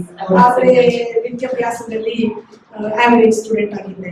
Okay, and but in all this, there were times, most of the times I was taking stand for the Lord and doing the right things. ಇದೆಲ್ಲದರ ಮಧ್ಯದಲ್ಲಿ ಯಾವಾಗಲೂ ನಾನು ದೇವರಿಗೋಸ್ಕರ, ದೇವರ ಪರವಾಗಿ ನೀತಿ ಮಾರ್ಗದಲ್ಲಿ ನಡೆಯಬೇಕು ಎಂಬ ಒಂದು ಉದ್ದೇಶವನ್ನು ಇಟ್ಟುಕೊಂಡು ಸರಿಯಾದ ನಿರ್ಣಯಗಳನ್ನು ತೆಗೆದುಕೊಳ್ತಾ ಇದ್ದೆ. And I remember in 12th standard, when I had already moved to Chennai that time, the school had organized a movie trip to the movies. ನಾನು 12ನೇ ಕ್ಲಾಸ್ ಅಲ್ಲಿ ಇರುವಾಗ ನಮ್ಮ ಶಾಲೆ ಒಂದು ಸಿನಿಮಾಕ್ಕೆ ಒಂದು ಟ್ರಿಪ್ ಅನ್ನು ಆರ್ಗನೈಸ್ ಮಾಡಿತ್ತು. But I opted to stay back in the class. ಆ ಸಮಯದಲ್ಲಿ ನಾನು ಸಿನಿಮಾಕ್ಕೆ ಹೋಗದ ಹಾಗೆ ಕ್ಲಾಸ್ ಅಲ್ಲೇ ಕೂತ್ಕೊಳ್ಳುವಂತ ನಿರ್ಣಯವನ್ನು ಮಾಡಿಕೊಂಡೆ. But I'm just giving one example. The same thing in college. I bunked the college and I've gone to the movies. It's a confession. My parents also don't know. ಇದು ಒಂದು ಉದಾಹರಣೆ ಯಾವ ರೀತಿ ನಾನು ಕೆಟ್ಟ ಒಂದು ಕಾರ್ಯಗಳಲ್ಲಿ ತೊಡಗ್ತಾ ಇರಲಿಲ್ಲ. ಆದ್ರೆ ಅದೇ ವ್ಯಕ್ತಿ ಕಾಲೇಜಿಗೆ ಬಂದ ನಂತರ ತಂದೆ ತಾಯಿಗೆ ತಿಳಿಯದ ಹಾಗೆ ಅನೇಕ ಸಲ ನಾನು ಅವರ ಕಣ್ಣು ತಪ್ಪಿಸಿ ಅವರಿಗೆ ಹೇಳದ ಹಾಗೆ ಸಿನಿಮಾಗಳಿಗೆ ಹೋಗಿದ್ದುಂಟು. ಇದು ಇವತ್ತು ನಾನು ಮಾಡುವಂತ ಒಂದು ಕನ್ಫೆಷನ್ ಆಗಿದೆ. And later on in my first job in the bank, Standard Chartered Bank, again over there I took a stand and all my colleagues, they had planned and they were also making fun. This is just your first year of work, next year you'll be the first one asking them, let's go. ಅದಾದ ನಂತರ ನಾನು ಉದ್ಯೋಗವನ್ನು ಶುರು ಮಾಡಿದೆ standard chartered bank ಅಲ್ಲಿ. ಆ ಸಮಯದಲ್ಲಿ ಸಹೋದ್ಯೋಗಿಗಳು ನನ್ನನ್ನು ಸಿನಿಮಾ ನೋಡೋಕೆ ಕರೀತಾ ಇದ್ರು. ಆಗ್ಲೂ ಸಹ ನಾನು ಇದೇನಂತಾರೆ ಸ್ಟ್ಯಾಂಡರ್ಡ್ ತೆಗೆದುಕೊಂಡು ಇಲ್ಲ ನಾನು ಸಿನಿಮಾ ನೋಡುವುದಿಲ್ಲ ಎಂಬುದಾಗಿ ಅವರು ಹೇಳುವಾಗ ಅವರು ಹೇಳ್ತಾ ಇದ್ರು, ನೋಡುವ ಎಷ್ಟು ಸಮಯದವರೆಗೆ ನೀನು ಈ ರೀತಿ ಸ್ಟಾಂಚ್ ಆಗಿರ್ತೀಯ, ಬರೋ ವರ್ಷ ನೀನೇ ಸಿನಿಮಾ ನೋಡೋದಕ್ಕೆ ಮುನ್ನೆಜ್ಜೆಯನ್ನು ಹಾಕುವಂತ ವ್ಯಕ್ತಿ ಆಗಿರ್ತೀಯ ಅಂತ ಹೇಳಿ. Why I'm trying to just give this example as I was not always perfect. ನಾನು ಯಾಕೆ ಉದಾಹರಣೆಗಳನ್ನ ಹೇಳ್ತಾ ಇದ್ದೀನಿ ಅಂದ್ರೆ ಯಾವಾಗ್ಲೂ ನಾನು ಒಂದು ಪರಿಪಕ್ವವುಳ್ಳಂತ ವ್ಯಕ್ತಿ ಆಗಿರ್ಲಿಲ್ಲ. I failed many times to please the Lord. ಅನೇಕ ಬಾರಿ ನಾನು ದೇವರನ್ನ ಮೆಚ್ಚಿಸಲಿಕ್ಕೆ ಆಗ್ಲಿಲ್ಲ. So I was also in situations I have disobeyed. ದೇವರನ್ನು ಉಲ್ಲಂಘಿಸಿ ಅವಿಧೇಯಳಾಗಿ ನಡೆದಂತಹ ಸಂದರ್ಭಗಳು ಸಹ ನನ್ನ ಜೀವಿತದಲ್ಲಿ ಇದೆ. But in all this, God gave me the grace to, like I said, bounce back. I had that resilient heart to come back from all such situations. Whether I have faltered or I have been hurt, in any situation, I was able to bounce back. ಇವೆಲ್ಲದರ ಮಧ್ಯದಲ್ಲಿ ದೇವರು ನನಗೆ ಎಷ್ಟು ಸಲ ಬಿದ್ದರೂ ಸಹ ತಿರುಗಿ ಏಳುವಂತ ಒಂದು ಸ್ಥೈರ್ಯವನ್ನ, ಒಂದು ಸಹಾಯವನ್ನ ಕೊಡ್ತಾ ಇದ್ರು. We can read Proverbs chapter 24 verse 16. ಜ್ಞಾನೋಕ್ತಿಗಳು 24ನೇ ಅಧ್ಯಾಯ 16ನೇ ವಚನವನ್ನು ನಾವು ಓದ್ಕೋಬಹುದು. ನೀತಿವಂತನು 7 ಸಾರಿ ಬಿದ್ದರೂ ಮತ್ತೆ ಏಳುತ್ತಾನೆ, ಆದರೆ ದುಷ್ಟನು ಕೇಡಿಗೆ ಬೀಳುವನು. Yeah, so it says, for though the just fall 7 times, they rise again, but the wicked fall when calamity strikes. So as a child of God, that strength to come back to the Lord, was from by the help of the Holy Spirit. ದೇವರ ಮಗಳಾಗಿ ದೇವರಾತ್ಮನ ಸಹಾಯದಿಂದ ಅನೇಕ ಸಲ ನಾನು ಬಿದ್ದು ಹೋದಾಗಿಯೂ ತಿರುಗಿ ಆತನ ಒಂದು ಸಹಾಯದಿಂದ ನಾನು ಮೇಲಕ್ಕೆ ಎದ್ದು ನಿಂತಿದ್ದುಂಟು. So this is so different from the world, the resilient, the strong people of the world. They get their strength from their own self-made strength. But as a child of God, I can testify today that I got my strength from the Holy Spirit. ಲೋಕದ ರೀತಿಯಲ್ಲಿ ನೋಡುವುದಾದರೆ ದೇವರನ್ನು ಅರಿಯದಂತವರು ಸಹ ಬೀಳುವುದೊಂದು ಏಳುವುದೊಂದು ಸ್ವಶಕ್ತಿಯಿಂದ. ಆದರೆ ನನ್ನ ಜೀವಿತದಲ್ಲಿ ನನ್ನ ಸಾಕ್ಷಿ ಏನೆಂದರೆ ದೇವರ ಒಂದು ಮಹಾಕೃಪೆಯಿಂದ ನಾನು ಬಿದ್ದರೂ ಸಹ ದೇವರಾತ್ಮನ ಸಹಾಯದಿಂದ, ಕೇವಲ ಆತನ ಸಹಾಯದಿಂದ ನಾನು ತಿರುಗಿ ಎದ್ದಿದ್ದು. So this was possible only because I was deeply rooted in the Word of God and God's promises. I believed and trusted the Word of God. ಇದು ಯಾಕೆ ಸಾಧ್ಯವಾಗಿತ್ತು ಅಂದರೆ ನಾನು ದೇವರ ಮಗಳಾಗಿದ್ದೇನೆ ಕಾರಣ, ಮತ್ತು ಆತನ ಒಂದು ವಾಕ್ಯ, ಆತನ ಒಂದು ಭಯ ನನ್ನಲ್ಲಿ ಗಾಢವಾಗಿತ್ತು. Yeah, so through the words in the Bible and also music, songs helped me to come back. Godly songs. The words from the Bible. ದೇವರ ವಾಕ್ಯ ಹಾಗೂ ಹಾಡುಗಳ ಮೂಲಕ ಅನೇಕ ಸಲ ನಾನು ದೇವರ ಹತ್ತಿರ ವಾಪಸ್ ಬಂದಿದ್ದು. And in this season of life, God was also preparing, me for His purpose. ಜೀವನದ ಈ ಸಂದರ್ಭದಲ್ಲಿ ದೇವರು ನನ್ನನ್ನು ತನ್ನ ಉದ್ದೇಶಕ್ಕಾಗಿ ಪ್ರಿಪೇರ್ ಮಾಡಲಿಕ್ಕೆ. So though I was a very quiet and silent girl, when in 12th standard also, when I moved to Chennai, I was new to the school, but yes, I was not fully included in the school, inclusive of all the friends and other people. ನಾನು ಚಿಕ್ಕಂದಿನಿಂದಲೂ ತುಂಬಾ ಸೌಮ್ಯವುಳ್ಳಂತ ವ್ಯಕ್ತಿ, ಹೆಚ್ಚಾಗಿ ಮಾತನಾಡುವುದಿಲ್ಲ, ಮತ್ತೆ ಅನೇಕರ ಮಧ್ಯದಲ್ಲಿ ಹಾಸ್ಯ ರೀತಿಯಲ್ಲಿ ಹೋಗಿ ಮಿಕ್ಸ್ ಮಾಡುವಂತ ವ್ಯಕ್ತಿ ಇರಲಿಲ್ಲ. ಆದರೂ ದೇವರು ನನ್ನನ್ನ ಸುಂದರ ರೀತಿಯಲ್ಲಿ ಮೋಲ್ಡ್ ಮಾಡ್ತಾ ಇದ್ರು. So there was a class assembly when I was in 12th and studying in Chennai in Church Park. Church park ಶಾಲೆಯಲ್ಲಿ 12ನೇ ತರಗತಿಯಲ್ಲಿ ನಾನು ಓದುವಾಗ ಒಂದು ಕ್ಲಾಸ್ ಅಸೆಂಬ್ಲಿ It ನಡೆಯಿತು. was a Presentation Convent school, and they were the theme was, it was a Christian school. The theme was God's love, and they didn't get any song to sing on that. ಆ ಒಂದು assembly theme ಅದೊಂದು Catholic Christian school ಆಗಿತ್ತು. ಆ ಒಂದು ಸಮಯದಲ್ಲಿ ಆ assembly song ಆ ಹಾಡಿನ ಒಂದು ಥೀಮ್ ಬಂದು ದೇವರ ಪ್ರೀತಿ. And somehow God gave me the strength to go and tell the teacher amidst it was the entire 12, so almost 150 students were gathered, and I said, I know a song about God's love. God's love is like a circle. All of you might know. It's a chorus that we all learned in Sunday school. 150 ಜನ ಮಕ್ಕಳಿದ್ದರು. ಅವರೆಲ್ಲ ಮಧ್ಯದಲ್ಲಿ ದೇವರು ನನಗೆ ಒಂದು ವಿಶೇಷವಾದಂತ ಧೈರ್ಯವನ್ನು ಆ ಸಮಯದಲ್ಲಿ ಕೊಟ್ಟರು. ಎಲ್ಲರ ಮಧ್ಯದಲ್ಲಿ ನಾನು ಹೋಗಿ ನಮ್ಮ ಒಂದು ಟೀಚರ್ ಹೇಳಿದೆ, ನನಗೊಂದು ಹಾಡು ಗೊತ್ತುಂಟು ದೇವರ ಪ್ರೀತಿಯ ಬಗ್ಗೆ. God's love is a circle ಎಂಬ ಒಂದು ಹಾಡು. And then the teacher said, okay, sing it, let us hear. ಆಗ ನಮ್ಮ ಟೀಚರ್ ಹೇಳಿದ್ರು, ಸರಿ ಹಾಡು ನೋಡುವ. Because there were the song leaders already, because they are studying in that school from LKG. I was just gone in that time. So I had the fear, but God enabled me to sing. ಆ ಸಮಯದಲ್ಲಿ teacher ನನಗೆ ಹಾಡ್ಲಿಕ್ಕೆ ಹೇಳಿದ್ರು. ಅಲ್ಲಿ ಆಗಲೇ ಶಾಲೆಯಲ್ಲಿ ಹಾಡುವಂತ leaders ಇದ್ರು. ಅವರಿದ್ದಾಗಿಯೂ ಸಹ ದೇವರು ನನಗೆ ಅವರ ಮುಂದೆ ಸುಂದರ ರೀತಿಯಲ್ಲಿ ಹಾಡ್ಲಿಕ್ಕೆ ಸಹಾಯ ಮಾಡಿದ್ರು. So I sang, the song was approved, then I had to teach that 150 people that song. ಆ song teacher ಒಪ್ಕೊಂಡ್ರು.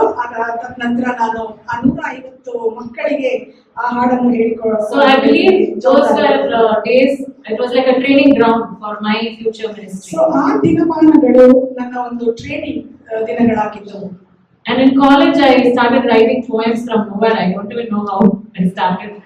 I was just inspired by William Wordsworth, a poet who loved nature. ಆಂಗ್ಲ ಭಾಷೆಯ ವಿಲಿಯಂ ವರ್ಡ್ಸ್ವರ್ತ್ ಎಂಬ ಮಹಾನ್ ಕವಿ ಇದ್ದಾರೆ. ಅವರ ಒಂದು ಪ್ರೇರಣೆಯಿಂದ ನಾನು ಕಾಲೇಜಲ್ಲಿ ಇರುವಾಗ ಅನೇಕ ಒಂದು ಪದ್ಯಗಳನ್ನು ಕವನಗಳನ್ನು ಬರಲಿಕ್ಕೆ ಶುರು ಮಾಡಿದ್ದೇನೆ. And I had my English lecturer in Madras Christian College. Madras Christian ಕಾಲೇಜಲ್ಲಿ ಒಂದು ಇಂಗ್ಲಿಷ್ ಲೆಕ್ಚರರ್ ಇದ್ರು. Who used to encourage me. I used to write, and she used to go through, and God gave that gift. ದೇವರು ನನಗೆ ಕೊಟ್ಟಂತ ಈ ಒಂದು ಬಹುಮಾನವನ್ನ ಉಪಯೋಗಿಸಲು ಆ ಒಂದು ಶಿಕ್ಷಕಿ ತುಂಬಾ ನನ್ನನ್ನು ಪ್ರೋತ್ಸಾಹ ಮಾಡಿದ್ರು. Though I was like I mentioned earlier, I was a very average student and I barely passed 10th standard. ನಾನು ತುಂಬಾ ಆವರೇಜ್ ಸ್ಟೂಡೆಂಟ್ ಆಗಿದ್ದೆ ಅಂತ ಆಗ್ಲೇ ನಾನು ನಿಮಗೆ ಹೇಳಿದೆ. ಆದ್ರೆ ಈ ರೀತಿ ದೇವರು ನನಗೆ ಒಂದು ವಿಶೇಷವಾದ ಪ್ರತಿಭೆಗಳನ್ನು. But after I finished my 12th, I passed out of distinction, and by merit I got into one of the most prestigious colleges, Madras Christian College. ಶಾಲೆಯಲ್ಲಿ ನಾನು ಆವರೇಜ್ ಸ್ಟೂಡೆಂಟ್ ಆಗಿ ಇದ್ದಾಗಲೂ ಸಹ 12ನೇ ಕ್ಲಾಸ್ ಬಂದ ನಂತರ ಡಿಸ್ಟಿಂಕ್ಷನ್ ಅಲ್ಲಿ ನಾನು ಪಾಸ್ ಆಗಿ ಮಡ್ರಾಸ್ ಕ್ರಿಶ್ಚಿಯನ್ ಕಾಲೇಜಲ್ಲಿ ಸೇರುವಂತ ಒಂದು ಭಾಗ್ಯವನ್ನ ಸ್ವಾಮಿ ನನಗೆ ಕೊಟ್ಟರು. And in this place is where I was encouraged to write, and one of my first poems were published in the International Library of Poetry through the Reader's Digest. ಈ ಒಂದು ಸ್ಥಳದಲ್ಲಿ ನನ್ನ ಒಂದು ಬಹುಮುಖಿ ಪ್ರತಿಭೆ ಹೊರಬೀಳಲು ಅದು ಒಂದು ಸಹಾಯಕಾರಿ ಆಯಿತು. ನಾನು ಬರೆಯುವಂತ ಕವನಗಳು, ಕವಿತೆಗಳು ಅದು ಪಬ್ಲಿಷ್ ಆಗ್ಲಿಕ್ಕೆ ಶುರುವಾಯಿತು. And so these are all some small things God started in my life so that I can eventually, like I said, salvation is a process. Eventually He was turning these talents that I will use it for His glory one day. ದೇವರು ಈ ರೀತಿ ಚಿಕ್ಕ ಚಿಕ್ಕ ರೀತಿಯಲ್ಲಿ ಕ್ರಮೇಣವಾಗಿ ನನ್ನನ್ನು ತನ್ನ ಒಂದು ಮುಂದಿನ ದಿನಮಾನಗಳಲ್ಲಿ ಭವಿಷ್ಯತ್ತಿನ ದಿನದಲ್ಲಿ ತನ್ನ ಸೇವೆಯಲ್ಲಿ ಉಪಯೋಗಿಸಿಕೊಳ್ಳಲು ಈ ರೀತಿ ನನ್ನನ್ನು ತೇರ್ಗಡೆ ಮಾಡುತ್ತಾ ನನ್ನನ್ನು ರೂಪಿಸಿಕೊಂಡು ಬರ್ತಾ ಇದ್ದಾರೆ. And I think in 12th standard I decided to testify in the waters of baptism, because every time I'm like doing the right thing, then I'm falling, then I said, okay, let me witness. Of course, I accepted Jesus as my personal savior, and I wanted to show it out to the church and the world that I accepted Jesus as my Lord and Savior. 12ನೇ ಕ್ಲಾಸಿನಲ್ಲಿರುವಾಗ ನಾನು ನನ್ನ ಬಾಪ್ತಿಸನ್ನು ತೆಗೆದುಕೊಂಡೆ. ಆ ಸಮಯದಲ್ಲಿ ನನ್ನ ಹೃದಯದ ಆಶೆ ಏನಾಗಿತ್ತೆಂಬುದಾಗಿ ಅಂದ್ರೆ ಯೇಸು ಕ್ರಿಸ್ತನು ನನ್ನ ಸ್ವಕೀಯ ಒಂದು ಸೇವಿಯರ್, ರಕ್ಷಕನು ಎಂಬುದಾಗಿ ಎಲ್ಲ ಪ್ರಪಂಚಕ್ಕೂ ನಾನು ಸಾರಿ ಹೇಳಲಿಕ್ಕೆ ಒಂದು ಸಂದರ್ಭವಾಗಿತ್ತು. So then on, I knew that I was always giving the first priority to God's house and church. Even if it was a Sunday That time I used to work in shifts even on Sundays, but I will come to the church, attend church service, take part in the table, and then go back to my work. ಇವೆಲ್ಲವುಗಳ ಮಧ್ಯದಲ್ಲಿ ಒಂದು ಮಾತ್ರ ತುಂಬಾ ಸ್ಪಷ್ಟವಾಗಿತ್ತು. ಯಾವಾಗಲೂ ನಾನು ದೇವರಿಗೆ, ದೇವಾಲಯಕ್ಕೆ, ದೇವರ ಆರಾಧನೆಗೆ ಪ್ರಾಮುಖ್ಯತೆಯನ್ನು ಕೊಡ್ತಾ ಇದ್ದೇನೋ. ಒಂದು ವೇಳೆ ಸಂಡೇ ದಿನದಲ್ಲಿ ಡ್ಯೂಟಿ ಇರುವುದಾದ್ರೆ ಮೊದಲು ನಾನು ದೇವಾಲಯಕ್ಕೆ ಬಂದು ಆಲಯವನ್ನು ಅಟೆಂಡ್ ಮಾಡಿ, ಪ್ರಾರ್ಥನೆ ಮಾಡಿ, ಪ್ರಭು ಭೋಜನೆಯಲ್ಲಿ ಪಾಲು ತೆಗೆದುಕೊಂಡು ನಂತರವೇ ನಾನು ಡ್ಯೂಟಿಗೆ ಹೋಗ್ತಾ ಇದ್ದೇನೆ. And also God was preparing me, called me to witness for Him. ಇದು ಮಾತ್ರವಲ್ಲ, ದೇವರು ಆತನ ಪ್ರತಿ ಸಾಕ್ಷಿ ಹೇಳುವುದಕ್ಕಾಗಿ ನನ್ನನ್ನು ಆರಿಸಿಕೊಂಡಿದ್ರು. So during a youth retreat in Thomas Mount, that time in Chennai, ಚೆನ್ನೈಯಲ್ಲಿ ಯೂತ್ ರಿಟ್ರೀಟ್ ಥಾಮಸ್ ಮೌಂಟ್ ಅಲ್ಲಿ ನಡೆಯುವಾಗ through one of the speakers, most of you know Theodore Reginald uncle. Theodore Reginald uncle ಅವರು ಸ್ಪೀಕರ್ ಆಗಿದ್ರು ಆ ಸಮಯದಲ್ಲಿ. So he spoke from 1 Thessalonians 2:19. ಅವರು ಮೊದಲನೆಯ ಥೆಸಲೋನಿಕೆ ಬರೆದಂತಹ ಪತ್ರಿಕೆ chapter 2 verse 19. ಎರಡನೇ ಅಧ್ಯಾಯ 19ನೇ ವಚನದಿಂದ ಅವರು ಮಾತನಾಡಿದರು. So it says, what is our hope or joy or crown of rejoicing? Is it not even you in the presence of our Lord Jesus Christ at His coming? ವಾಕ್ಯ ಈ ರೀತಿ ಬರೆಯಲ್ಪಟ್ಟಿದೆ, ನಮ್ಮ ಕರ್ತನಾದ ಯೇಸು ಪ್ರತ್ಯಕ್ಷನಾಗುವಾಗ ಆತನ ಮುಂದೆ ನಮ್ಮ ಭರವಸೆಯೂ ನಮ್ಮ ಸಂತೋಷವೂ ನಾವು ಹೊಗಳಿಕೊಳ್ಳುವ ಜಯಮಾಲೆಯು ಯಾರು? ನೀವೇ ಅಲ್ಲವೇ? So he was talking about the crown of rejoicing that is given to the soul winners. ದೇವರಿಗೋಸ್ಕರ ದೇವರ ಆತ್ಮವನ್ನು ಗೆಲ್ಲುವವರಿಗೆ ಇಟ್ಟಿರುವಂತ ಜಯಮಾಲೆಯ ಬಗ್ಗೆ ಈ ವಚನ ಹೇಳುವುದಾಗಿದೆ. So I was touched by that and I started in my one small ways telling about Jesus. ಈ ಸತ್ಯ ನನ್ನ ಹೃದಯವನ್ನು ಮುಟ್ಟಿತು. ಆ ಸಮಯದಿಂದ ನಾನು ಇತರರಿಗೆ ಯೇಸುವಿನ ಬಗ್ಗೆ ಹೇಳಲು ಪ್ರಾರಂಭಿಸಿದೆ. And later on slowly it became I was very actively doing it even after I joined the Gideon's ministry at a later point of time, and I have faced a lot of supernatural things when I have witnessed for the Lord. ದೇವರಿಗೋಸ್ಕರ ಸಾಕ್ಷಿ ಕೊಡುವುದನ್ನು ನಾನು continue ಮಾಡಿದೆ. ತದನಂತರ ನಾನು ಗಿಡಿಯೋನ್ಸ್ ಸೇವೆಯನ್ನು ಸೇರಿಕೊಂಡಾಗಲೂ ಸಹ ನಾನು ನನ್ನ ಒಂದು ಸಾಕ್ಷಿಯನ್ನು ಹಂಚಿಕೊಳ್ಳಲು ಪ್ರಾರಂಭಿಸಿದೆ ಮತ್ತು ಆ ಸಮಯದಲ್ಲಿ ಅನೇಕ ಮಹತ್ ಕಾರ್ಯಗಳನ್ನು ಸಹ ನಾನು ಅನುಭವಿಸಿದುಂಟು. And also in that youth retreat which I was talking about, God was speaking to me. He also, all of you, those who know Theodore uncle, there are some standard humor lines that he has. So he was also talking about some truths about marriage. ಆ ಸಮಯದಲ್ಲಿ ಆ ಒಂದು retreat ಅಲ್ಲಿ ನಮ್ಮೆಲ್ಲರಿಗೆ ತಿಳಿದ ಹಾಗೆ Theodore Reginald uncle ಸ್ವಲ್ಪ joke ಮಾಡಿ ಮಾತನಾಡುವಂತಹ ವ್ಯಕ್ತಿ ಅವರು. So he encouraged the youngsters, the youth of the church to pray for the marriage and seek God's will in their marriage. ಮದುವೆಯ ವಿಷಯವಾಗಿ ಯವನಸ್ಥರಿಗೆ ಅಂದು ಅವರು ನಿಮ್ಮ ಮದುವೆಯ ವಿಷಯವಾಗಿ ನೀವು ಪ್ರಾರ್ಥನೆ ಮಾಡಲು ಆರಂಭಿಸಿರಿ ಎಂಬುದಾಗಿ ಪ್ರೋತ್ಸಾಹ ಮಾಡಿದರು. But he also told, don't tell Lord, let your will be done and let Lily also be in the will. ಆದ್ರೆ ಅವರು ಏನಂತಾರೆ, ಒಂದು ಹಾಸ್ಯದ ಒಂದು ಹಿನ್ನೆಲೆಯಲ್ಲಿ ಈ ರೀತಿ ಹೇಳಿದ್ರು, ಆದ್ರೆ ನೀವು ದೇವರಿಗೆ ಹೇಳ್ಬೇಡಿ, ದೇವರೇ ನಿನ್ನ ಚಿತ್ತ ದಂತೆ ಮಾಡು ಅಂತ ಹೇಳಿ ನೀವು ಯಾರನ್ನ ಇಷ್ಟಪಡ್ತೀರೋ ಅವರ ಹೆಸರಿಟ್ಟು ಇವರೇ ನನ್ನನ್ನು ಮದುವೆ ಆಗ್ಬೇಕು ಎಂಬ ರೀತಿಯಲ್ಲಿ ಆ ರೀತಿ ಪ್ರಾರ್ಥನೆ ಮಾಡಬೇಡಿ ಅಂತ ಹೇಳಿ. So but I clearly remember there was a phase in my life that I totally surrendered to the Lord. ನನಗೆ ತುಂಬಾ ಚೆನ್ನಾಗಿ ಜ್ಞಾಪಕ ಉಂಟು. ನನ್ನ ಜೀವಿತದಲ್ಲಿ ಒಂದು ಹಂತದಲ್ಲಿ ಎಲ್ಲ ವಿಷಯಗಳಲ್ಲಿ ದೇವರ ಉದ್ದೇಶಕ್ಕೆ ಸಂಪೂರ್ಣ ಸಮರ್ಪಣೆ ಮಾಡುವಂತ ಒಂದು ಸಂದರ್ಭ, especially regarding my marriage. ಮುಖ್ಯವಾಗಿ ನನ್ನ ಮದುವೆಯ ವಿಷಯದಲ್ಲಿ that only the Lord's will be done. ದೇವರ ಚಿತ್ತವೇ, ದೇವರ ಉದ್ದೇಶವೇ ನೆರವೇರಬೇಕೆಂಬುದಾಗಿ. Yeah, I didn't pray for me to be the will, but I told Lord, let your will be done. ನಾನು ಎಲ್ಲವರನ್ನ ಮದುವೆ ಆಗ್ಬೇಕೆಂಬುದಾಗಿ ನಾನು ಕೇಳಲಿಲ್ಲ, ಆದ್ರೆ ದೇವರೇ ನಿನ್ನ ಚಿತ್ತ ನೆರವೇರಲಿ ಎಂಬುದಾಗಿ. So those were the days where God spoke to me from Isaiah 40:31. ಆ ದಿನಮಾನಗಳಲ್ಲಿ ದೇವರು ನನ್ನೊಂದಿಗೆ ಯೆಶಾಯ 40ನೇ ಅಧ್ಯಾಯ 31ನೇ ವಚನದ ಮೂಲಕ ಮಾತನಾಡಿದರು. It said, wait upon the Lord. ಅಲ್ಲಿ ಹೀಗೆ ಬರ್ತದೆ, ಯೆಹೋವನನ್ನು ನಿರೀಕ್ಷಿಸಿಕೊಂಡಿರು ಎಂಬುದಾಗಿ. It was in fact in our showcase there used to be one a decorative verse which said, wait upon the Lord. ನಮ್ಮ ಒಂದು ಮನೆಯ ಶೋಕೇಸ್ ಅಲ್ಲಿ ನಾವು ಈ ರೀತಿ ಈ ವಚನವನ್ನು ಯೆಶಾಯ 40:31ನೇ ವಚನವನ್ನು ಶೋಕೇಸ್ ಅಲ್ಲಿ ನಾವು ಇಟ್ಟಿದ್ದೆವು. And especially it says that those who wait on the Lord will renew their strength. ಯೆಹೋವನನ್ನು ನಿರೀಕ್ಷಿಸುವವರು ಹೊಸ ಬಲವನ್ನು ಹೊಂದುವರು ಎಂಬುದಾಗಿ. So this waiting on the Lord for marriage, I would like to encourage that it is actually, even in my life, it was not a passive waiting, not quietly sitting idly and waiting for marriage. ಮದುವೆಯ ವಿಷಯದಲ್ಲಿ ಯೆಹೋವನನ್ನೇ ನಿರೀಕ್ಷಿಸಿಕೊಂಡಿರುವುದು ಇದು ಒಂದು ಏನಂತಾರೆ ನಿರ್ವಹಿತವಾದಂತಹ waiting ಅಲ್ಲ, but it is actively trusting in the Lord. ಅದು active ಆಗಿ ದೇವರ ಮೇಲೆ ನಿರೀಕ್ಷಿಸಿಕೊಂಡಿರುವುದು. So this was a phase where God helped me to grow spiritually, depending and fully trusting Him. ಈ ಒಂದು ಸಮಯದಲ್ಲಿ, ಈ ಒಂದು ಸೀಸನ್ ಆಫ್ ಮೈ ಲೈಫ್ ಅಲ್ಲಿ ದೇವರ ಮೇಲೆ ಸಂಪೂರ್ಣ ಭಾರವಾಗಿ ಆತನ ಮೇಲೆ ನಿರೀಕ್ಷಿಸಿಕೊಂಡು ಇರುವುದನ್ನು ಸ್ವಾಮಿ ನನಗೆ ಕಲಿಸಿಕೊಂಡರು. And that trusting that God will work behind the scenes and He will give me the best. ಹಿನ್ನೆಲೆಯಲ್ಲಿ ಖಂಡಿತವಾಗಿ ದೇವರು ಕಾರ್ಯ ಮಾಡುತ್ತಾರೆ.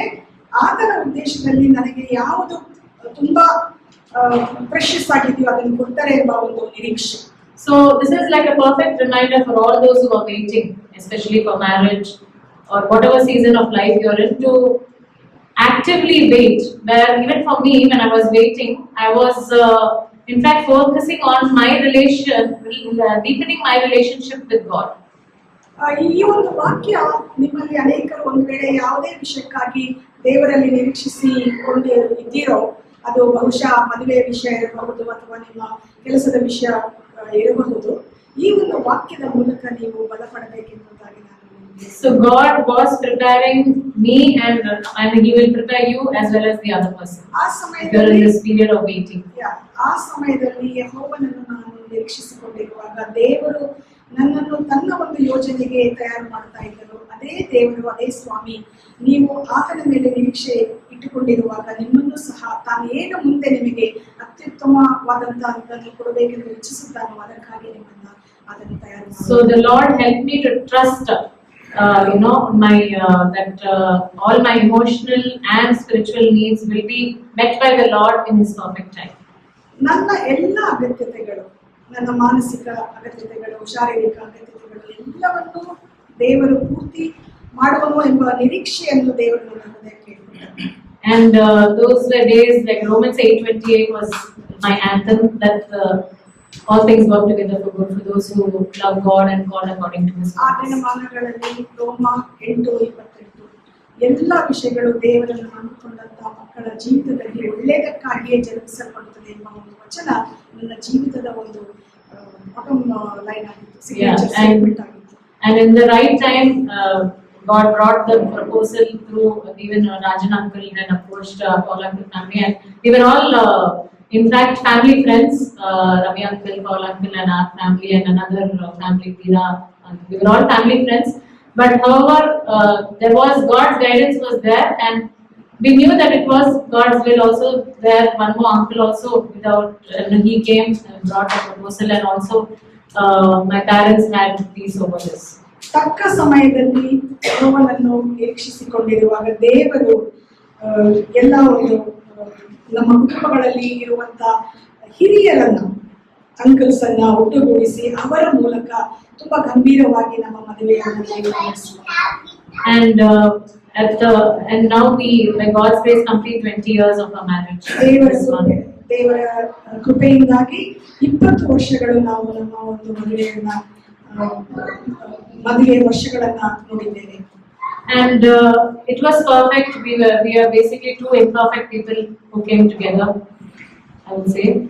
That you all have understood, I think. Because it is perfect in God's eyes, and He makes us perfect in and through the journey of life. ಇದು ದೇವರು ಕೂಡಿಸಿದಂತ ಸಂಬಂಧ, ಅದು ಸುಂದರವಾದಂತ ಜೋಡಿ. Okay. So I'll move on to the next P, the third P in my life: provision of a heritage, provision of a blessing in my life. ಈಗ ನಾನು ಮತ್ತೊಂದು ಸಾಕ್ಷ್ಯ ಭಾಗಕ್ಕೆ ಹೋಗಲಾಗಿದ್ದೇನೆ. ಯಾವ ರೀತಿ ದೇವರು ನನ್ನ ಜೀವಿತದಲ್ಲಿ ಆಶೀರ್ವಾದಗಳನ್ನು. So this waiting may have become like a theme in my life maybe. So after marriage also, almost we waited for 5 years till we got our first son, Lenny. ನನಗೆ ಅನಿಸುತ್ತದೆ ಯೆಹೋವನ ಮೇಲೆ ಎಲ್ಲಾ ವಿಷಯಗಳಿಗಾಗಿ ನಿರೀಕ್ಷಿಸುವುದು ನನ್ನ ಒಂದು ಜೀವಿತದ ಒಂದು ಶೈಲಿ ಎಂಬುದಾಗಿ. ಈ ಮದುವೆ ಆದ ನಂತರ 5 ವರ್ಷಗಳವರೆಗೆ ನಾನು ಗರ್ಭಫಲಕ್ಕಾಗಿ ಕಾಯುವಂತ ಸಮಯ ಬಂದಿತ್ತು. Again, like I said, in this period of waiting, God helped me and me to grow in the faith. ಮಗುವಿಗೋಸ್ಕರ ನಾನು ಎದುರು ನೋಡುವಾಗ ಈ ಸಮಯದಲ್ಲಿ ಒಂದು 5 ವರ್ಷಗಳಲ್ಲಿ ದೇವರು ನನ್ನನ್ನು ತನ್ನಲ್ಲಿ ಬೆಳೆಯುವುದಕ್ಕೆ ಸಹಾಯ ಮಾಡಿದರು. And even during this time, the Lord was also allowing certain things in our life, in my personally, where I was also hurt, and I was going through a lot, where then I knew that God was actually deepening my faith during this phase. ಮಕ್ಕಳೆಲ್ಲದಂತ ಆ ಒಂದು 5 ವರ್ಷ ಬಂಜೆಯ ದಿನಗಳು ನನಗೆ ತುಂಬಾ ಕಷ್ಟಕರವಾದ ದಿನಗಳಾಗಿದ್ದವು. ದುಃಖ ಸಹ ನನಗೆ ತುಂಬಾ ಇತ್ತು. ಆದರೆ ಅದರ ಎಲ್ಲದರ ಮಧ್ಯದಲ್ಲಿ ದೇವರು ತನ್ನ ಧರ್ಮದ ಬಾಲನೆಯಿಂದ, because you know how the society's expectations are, and so I was hurt by in the name of concern, I was hurt by many people. ನಮ್ಮ ಸಮಾಜ ಹೇಗೆ ಎಂಬುದು ನಮಗೆ ಚೆನ್ನಾಗಿ ಗೊತ್ತಿದೆ. ನಮ್ಮ ಬಗ್ಗೆ ಕಾಳಜಿ ತೋರಿಸುವ ಹಾಗೆ ಮಾತನಾಡ್ತಾರೆ, ಆದರೆ ಚುಚ್ಚು ಮಾತುಗಳು ತಡೆಯೋದು ತುಂಬಾ ಕಷ್ಟ. So since I was on some medication and you're also waiting on the Lord to for the time, the Lord only helped me and my husband to take that step of faith in this journey. ದೇವರೇ ನಮಗೆ ನಮ್ಮ ಒಂದು ಈ ಪ್ರಯಾಣದಲ್ಲಿ ತನ್ನ ಮೇಲೆ ವಿಶ್ವಾಸವಿಟ್ಟು ಮುನ್ನಡೆಯುವಂತ ಒಂದು ಮನಸ್ಸನ್ನು ಆಲೋಚನೆಯನ್ನು ಕೊಟ್ಟರು. ನಾವು ಮೆಡಿಕಲ್ ಹೆಲ್ಪ್ ಅನ್ನು ಸಹ ಗರ್ಭಧಾರಣೆಗೋಸ್ಕರ ತೆಗೆದುಕೊಂಡು. No, not that. I was under some medication, so we had our second thoughts because we never know whether the child will be born normal or not normal. That was the thing. So, but in this waiting period, God strengthened me and my husband's faith in the Lord. ಔಷಧಿಗಳನ್ನು ನಾನು ತೆಗೆದುಕೊಂಡಿದ್ದು ಉಂಟು. ಆ ಸಮಯದಲ್ಲಿ ದೇವರ ಮೇಲೆ ವಿಶ್ವಾಸವಿಟ್ಟು ದೇವರ ಮೇಲೆ ನಿರೀಕ್ಷಿಸಿಕೊಂಡಿರುವುದನ್ನು ನಾನು ಕಲ್ತುಕೊಂಡನು. ಅಂಡ್ ದೇವರು ಸಹ ನಮ್ಮನ್ನು ನಡೆಸ್ತಾ ಇದ್ದಾರೆ. Yeah, and by God's grace, when we took that step together as a couple in faith, that the Lord will bless us and we will take this forward with the Lord's help. God blessed us with 2 healthy boys. You will take this forward. What is that? That God will help us in this pregnancy, and God will give a normal pregnancy, because I was in a high risk pregnancy. Basically, mine was a high risk pregnancy because I was on high dosage of medication. Now, I think I told you about my sickness in my childhood. So I'm on medication. So it was a high risk pregnancy, and it needed as a couple to take that step of faith to go ahead with a high risk pregnancy. ನನ್ನ ಒಂದು ಗರ್ಭದ ವಿಷಯ ಅದು ಸಾಮಾನ್ಯವಾದಂತಹ ಒಂದು ವಿಷಯವಲ್ಲ. ಅದು ತುಂಬಾ high risk ಇರುವಂತಹ ಒಂದು ಪ್ರೆಗ್ನೆನ್ಸಿ ಆಗಿತ್ತು. ಆದರೂ ಸಹ ನಾನು ಮತ್ತು ನಮ್ಮ ಯಜಮಾನರು ವಿಶ್ವಾಸದಿಂದ ಪ್ರಾರ್ಥನೆಯಿಂದ ದೇವರ ಮೇಲೆ ಸಂಪೂರ್ಣ ಭಾರವನ್ನು ಹಾಕಿ ಮುನ್ನೆಚ್ಚರಿಕೆ ಇಟ್ಟೆವು. Yeah, so I remember the days when we used to pray for every cell in the body of the baby to be normal. ಆ ದಿನಮಾನಗಳಲ್ಲಿ ನನಗೆ ಇನ್ನೂ ನೆನಪುಂಟು. ಮಗುವಿನ ಪ್ರತಿಯೊಂದು ಅಂಗಾಂಗಗಳಿಗೋಸ್ಕರ ಕಣಕಣಗಳಿಗೋಸ್ಕರ ನಾವು ಪ್ರಾರ್ಥನೆ ಮಾಡಿದ್ದುಂಟು. And by God's grace, God blessed us with first Lenny and then Jonty, and all glory to God, and by His grace, both were normal kids. ದೇವರ ಒಂದು ಮಹಾ ಕೃಪೆಯಿಂದ ಮೊದಲು ದೇವರು ನಮಗೆ ಲೆನ್ನಿಯನ್ನು ಕೊಟ್ಟನು, ನಂತರ ಜಾಂಟಿಯನ್ನು ಕೊಟ್ಟನು. ಇಬ್ಬರು ಮಕ್ಕಳು ಸಹ ಸುಂದರವಾದಂತ ಆರೋಗ್ಯಕರವಾದಂತ ಮಕ್ಕಳು. And even the Lord helped me and me to grow more closer to the Lord when Jonty was born, because he was born with a condition. Health condition. ಜಾಂಟಿ ಹುಟ್ಟಿದಂತ ಸಮಯದಲ್ಲಿ ಕೆಲವು ಆರೋಗ್ಯ ಸಂಬಂಧಪಟ್ಟಂತ ಒಂದು ಏರುಪೇರುಗಳಿಂದ ಮಗು ಜನಿಸಿತು. ಆ ಸಮಯದಲ್ಲಿ ದೇವರಿಗೆ ಇನ್ನೂ ನಿಕಟವಾಗಿ ಬರಲಿಕ್ಕೆ ದೇವರು ನನಗೂ ಹಾಗೂ ನನ್ನ ಯಜಮಾನನಿಗೆ ಸಹಾಯ ಮಾಡಿದರು. Yeah, he had this NRDS, it's a newborn respiratory, it was a respiratory distress syndrome, where the lungs is not fully developed for the child before the baby is born. ಮಗುವಿಗೆ ಲಂಗ್ಸ್ ಬೆಳೆದಿದ್ದಿಲ್ಲ ಸಂಪೂರ್ಣ ರೀತಿಯಲ್ಲಿ, ಕಾರಣ ಉಸಿರಾಡುವುದು ತುಂಬಾ ತೊಂದರೆಯಾಗಿತ್ತು. So even in those times, there were when he was in the hospital, there were times when we had entered the NICU, and once that bed where his usual place was covered with a curtain. They usually cover it when the baby passes away, because all critical children in that ward.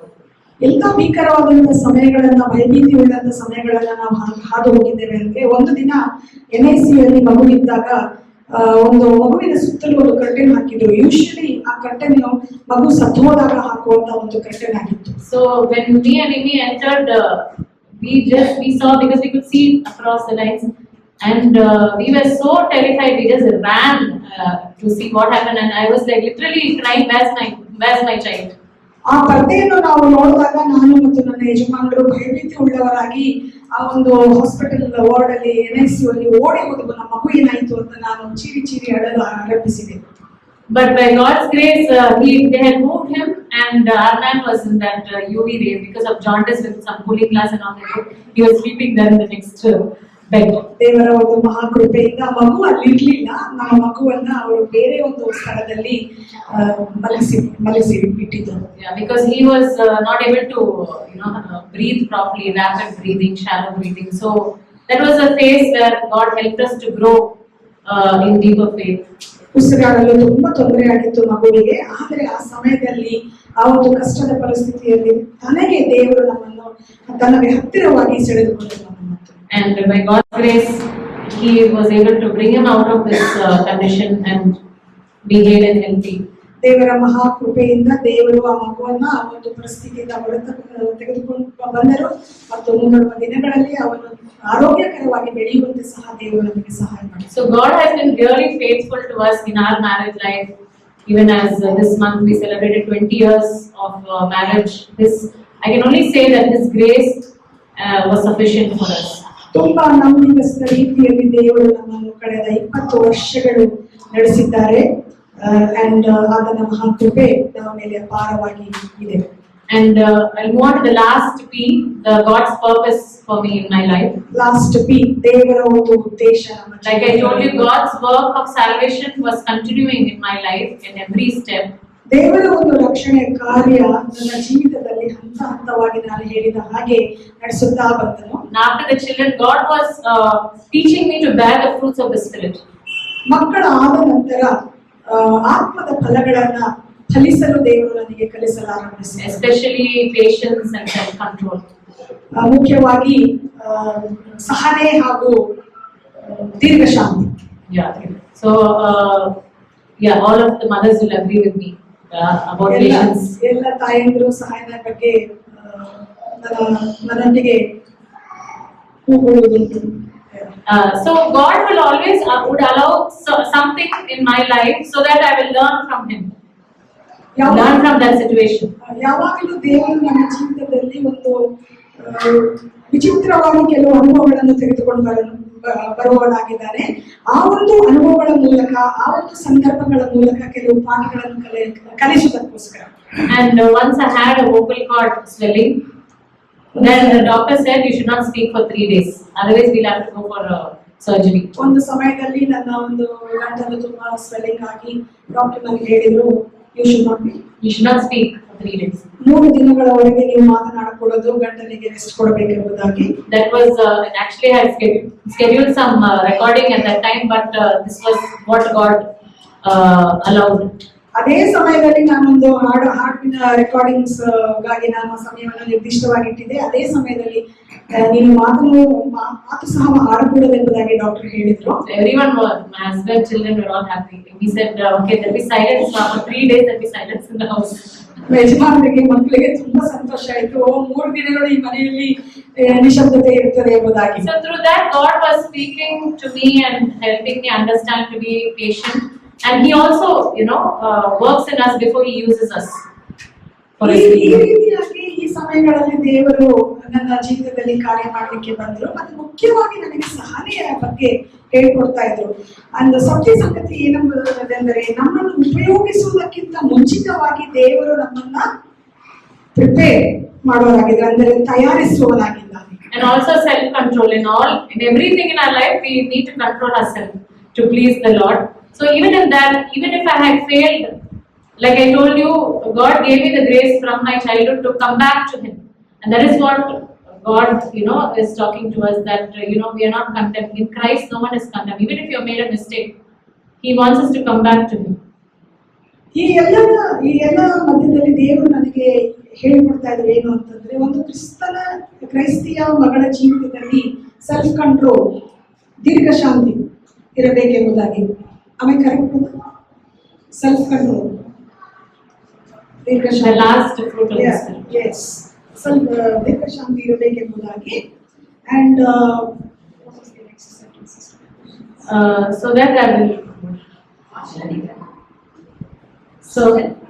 So that I always come back to the Lord. And each Even if I have lost it, come back to the Lord, because in Romans, I think Romans 8:1 it says, in Christ there is no condemnation. ದೇವರ ಮಕ್ಕಳಿಗೆ ಯಾವಾಗಲೂ ಏನಂದ್ರೆ ದಂಡನೆ ಇರೋದಿಲ್ಲ, ಕ್ಷಮೆ ಉಂಟು ಅಲ್ವಾ. ಈ ಮೂಲಕ ದೇವರು ನನಗೆ ಕಲಿಸಿಕೊಟ್ಟಿದ್ದೇನೆಂದರೆ, ತಪ್ಪು ಮಾಡಿದಾಗ ತಿರುಗಿ ನಾನು ಸ್ವಾಮಿಯ ಬಳಿ ಹೋಗುವಾಗ ನನ್ನನ್ನು ತನ್ನ ಪ್ರೀತಿಯಿಂದ ಕ್ಷಮಿಸಿ ತಿರುಗಿ ನನ್ನನ್ನು ಒಪ್ಪಿಕೊಳ್ಳುವಂತ ತಂದೆಯಾಗಿದ್ದಾನೆ ಎಂಬುದಾಗಿ. And also this personal witnessing was, I was actively doing this, and because we had some seminars, Brother Vasant, one person had come and spoken to us in Bethlehem. So I was very actively doing this, and also once I joined the Gideon's ministry, I was in places of leadership where I was able to even motivate others to witness to the Lord. ವೈಯಕ್ತಿಕ ರೀತಿಯಲ್ಲಿ ಇತರರಿಗೆ ಸಾಕ್ಷಿ ಹೇಳುವುದು, ಈ ವಿಷಯದಲ್ಲಿ ದೇವರು ನನ್ನನ್ನು ಮಹತ್ತಾಗಿ ಉಪಯೋಗಿಸಿ ಕೊಟ್ಟಿದ್ದಾರೆ. ಅಂಡ್ ಅನೇಕ ಒಂದು in Gideon's also, no other members, no, I was able to encourage them. ಗಿಡಿಯನ್ಸ್ ಮಿನಿಸ್ಟ್ರಿಯಲ್ಲಿ ಇತರರನ್ನು ಎನ್ಕರೇಜ್, ಪ್ರೋತ್ಸಾಹ ಮಾಡಲು ಈ ವಿಷಯದಲ್ಲಿ ನನಗೆ ದೇವರು ಸಹಾಯ ಮಾಡಿದರು. And also, like I told you, I started writing poems. That was just general poems about nature. But as the days went by, I started writing for the Lord, glorifying God's name. ಹಿಂದೆ ನಾನು ಹೇಳಿದ ರೀತಿಯಲ್ಲಿ ನಾನು ಸುಮಾರು ವರ್ಷಗಳ ಹಿಂದೆ ಕವಿತೆಗಳನ್ನ ಬರಲಿಕ್ಕೆ ನಾನು ಶುರು ಮಾಡಿದ್ದೆನು. ಆದರೆ ಕ್ರಮೇಣವಾಗಿ ದೇವರು ತನ್ನ ಬಗ್ಗೆ, ಆತ್ಮಿಕ ವಿಷಯಗಳ ಬಗ್ಗೆ ಕವಿತೆಗಳನ್ನು ಬರೆಯಲಿಕ್ಕೆ ನನಗೆ ಸಹಾಯ ಮಾಡ್ತಾ. So I also equipped myself for singing, and also I was able to compose and write songs. ನಾನು ಹಾಡುವ ಒಂದು ಕೌಶಲ್ಯತೆಯನ್ನ, ಹಾಡುಗಳನ್ನು ಬರೆಯುವಂತಹ ಒಂದು ಕೌಶಲ್ಯತೆಯನ್ನ ಕಲಿತುಕೊಂಡೆನು. And at this point of time, I was in whatever I did, I wanted to glorify God's name. ಈ ಒಂದು ಸಮಯದಲ್ಲಿ ನಾನು ಏನೇ ಮಾಡಿದ್ರು ದೇವರ ಮಹಿಮೆಗೋಸ್ಕರ ಮಾಡಲಿಕ್ಕೆ ನಾನು ಸದಾ ಪ್ರಯತ್ನ ಪಟ್ಟೆ, ಹಾಗೆಯೇ ಮಾಡ್ತಾ ಇದ್ದೆ. So when I was working as a lecturer in a college, even there I would find some way where, you know, I will witness and I will share the gospel. ಕಾಲೇಜಲ್ಲಿ ನಾನು ಲೆಕ್ಚರರ್ ಆಗಿ ಕೆಲಸ ಮಾಡುವಾಗ ಅಲ್ಲಿ ಸಹ ದೇವರು ನನ್ನನ್ನು ಯಾವ ಪ್ರಾಂತದಲ್ಲಿ ತೆಗೆದುಕೊಂಡ್ರು, ಇದ್ದಂತ ಸ್ಥಳದಲ್ಲಿ ಇರುವಂತಹ ರಿಸೋರ್ಸ್ ಅನ್ನು ಉಪಯೋಗಿಸಿಕೊಂಡು ಆತನ ಮಹಿಮೆಗೋಸ್ಕರ ಸೇವೆ ಮಾಡುವುದನ್ನು ನಾನು ಕಲ್ತ್ಕೊಂಡೇ ಮಾಡ್ತಾ ಇದ್ದೆ. And even in social media, I was into some group, some sari group or something, but still over there, you know, for a season I'll be there and then I will make a post and I will tell the gospel and quietly come out. ಸಾಮಾಜಿಕದ ಜಾಲತಾಣದಲ್ಲಿ ಸಹ ಕೂಡ ಅಲ್ಲಿ ಕೂಡ ನಾನು ಹೆಜ್ಜೆ ಇಟ್ಟೆ. ಅಲ್ಲಿ ಸಹ ನಾನು ಸೀರೆಗಳ ಮಾರಾಟಕ್ಕೋಸ್ಕರ ಹೋದಾಗಲೂ ಸಹ ಅಲ್ಲಿ ಸಹ ಒಂದು ಸಂದರ್ಭವನ್ನು ಕ್ರಿಯೇಟ್ ಮಾಡಿಕೊಂಡು ದೇವರ ಬಗ್ಗೆ, ಸ್ವಾಮಿಯ ಬಗ್ಗೆ ಸಾಕ್ಷಿ ಹೇಳುವಂತಹ ಒಂದು ಅಭ್ಯಾಸವನ್ನು ನಾನು ಮಾಡಿಕೊಂಡಿದ್ದೆ. So in all this, God had always kept some thought in my life, maybe to humble myself and ensure that I will always glorify His name. And ಈ ಎಲ್ಲಾ ಸ್ಥಿತಿಗತಿಗಳಲ್ಲಿ ದೇವರು ಯಾವಾಗಲೂ ನನ್ನ ಜೀವಿತದಲ್ಲಿ ಒಂದು ಟರ್ನ್ ಇಟ್ಟಿದ್ದರು, ಒಂದು ತಿರುವನ್ನು ಇಟ್ಟಿದ್ದರು, ನನ್ನನ್ನು ನಾನು ತಗ್ಗಿಸಿಕೊಂಡು ಆತನನ್ನು ಹಿಂಬಾಲಿಸಲಿಕ್ಕೆ. Even that time that my voice was affected, I was supposed to record a song. By God's grace, it was that period. Perfect time had not come, but by God's grace, it's one of the lead songs in my upcoming album. It will be released in March this month. ಆ ಸಮಯದಲ್ಲಿ ಕೂಡ ಮತ್ತೊಂದು ಸಲ ನನಗೆ throat infection ಆಗಿ ಹಾಡಲಿಕ್ಕೆ ಬರಲಿಲ್ಲ. ಅದು ಒಂದು ಮುಖ್ಯವಾದಂತಹ ಒಂದು ಸಾಂಗ್. ಅದು ಮುಂಬರುವ ದಿನಗಳಲ್ಲಿ ಒಂದು ಆಲ್ಬಮ್ ಅಲ್ಲಿ ರಿಲೀಸ್ ಆಗುವಂತಹ ಸಾಂಗ್. ಅದರಿಂದಲೂ ಸಹ ನಾನು ರಿಕವರ್ ಮಾಡಿ ಹಾಡುವಂತ ಕೃಪೆಯನ್ನು ಸ್ವಾಮಿ ಕೊಟ್ಟರು. So if in my whole life there's one thing that I learned, I would say this, that God does not look for perfect people, but He is looking at people with willing hearts. ನನ್ನ ಜೀವಿತದ ಒಂದು ಕಥೆಯನ್ನು ನಾನು ನೋಡುವಾಗ, ನನ್ನ ಒಂದು life ಅನ್ನು ನಾನು ನೋಡುವಾಗ ಇಷ್ಟೇ ನಾನು ಅರ್ಥ ಮಾಡ್ಕೊಂಡೇನು, ದೇವರು ಯಾವಾಗಲೂ ತನಗೋಸ್ಕರ ಸಿದ್ಧತೆ ಉಳ್ಳಂತ ಪಾತ್ರೆಗಳನ್ನ ಹುಡುಕ್ತಾರೆ. ಎಲ್ಲ ಕುಶಲತೆ ಇರುವಂತ ವ್ಯಕ್ತಿಗಳನ್ನಲ್ಲ, ಆದ್ರೆ ಸಿದ್ಧತೆ ಯಾರು ಆತನಿಗಾಗಿ ರೆಡಿ ಆಗಿದ್ದಾರೋ ಅಂತ ಒಂದು ಪಾತ್ರೆಗಳನ್ನ I was broken in many ways. ಅನೇಕ ವಿಷಯಗಳಲ್ಲಿ ನಾನು ಮುರಿಯಲ್ಪಟ್ಟಿದ್ದೇನೆ. I failed. ನಾನು Failed in the eyes of the Lord. I failed. ದೇವರ ದೃಷ್ಟಿಯಲ್ಲಿ, ಇತರರ ದೃಷ್ಟಿಯಲ್ಲಿ ಸಹ ನಾನು ಫೇಲ್ ಆದಂತ. I was afraid many times. ನಾನು ತುಂಬಾ ಭಯಭೀತಿ ಉಳ್ಳಂತ ವ್ಯಕ್ತಿ ಅನೇಕ ಬಾರಿ. And I was hurt. ತುಂಬಾ ನೊಂದುಕೊಂಡಂತ ವ್ಯಕ್ತಿ ಸಹ. But every time the Lord reminded me, fear not. ಆದರೆ ಪ್ರತಿ ಸಲ ದೇವರು ನನ್ನನ್ನು ಜ್ಞಾಪಿಸಿದ್ರು ಏನೆಂಬುದಂದ್ರೆ ಭಯ ಪಡಬೇಡ. And my Creator, my Lord is still, He's still at work in my life. And ನನ್ನ ಸೃಷ್ಟಿಕರ್ತನು ನನ್ನ ಜೀವನದಲ್ಲಿ ಇನ್ನೂ ಕಾರ್ಯವನ್ನು ನಿರ್ವಹಿಸುತ್ತಾ ಇದ್ದಾನೆ.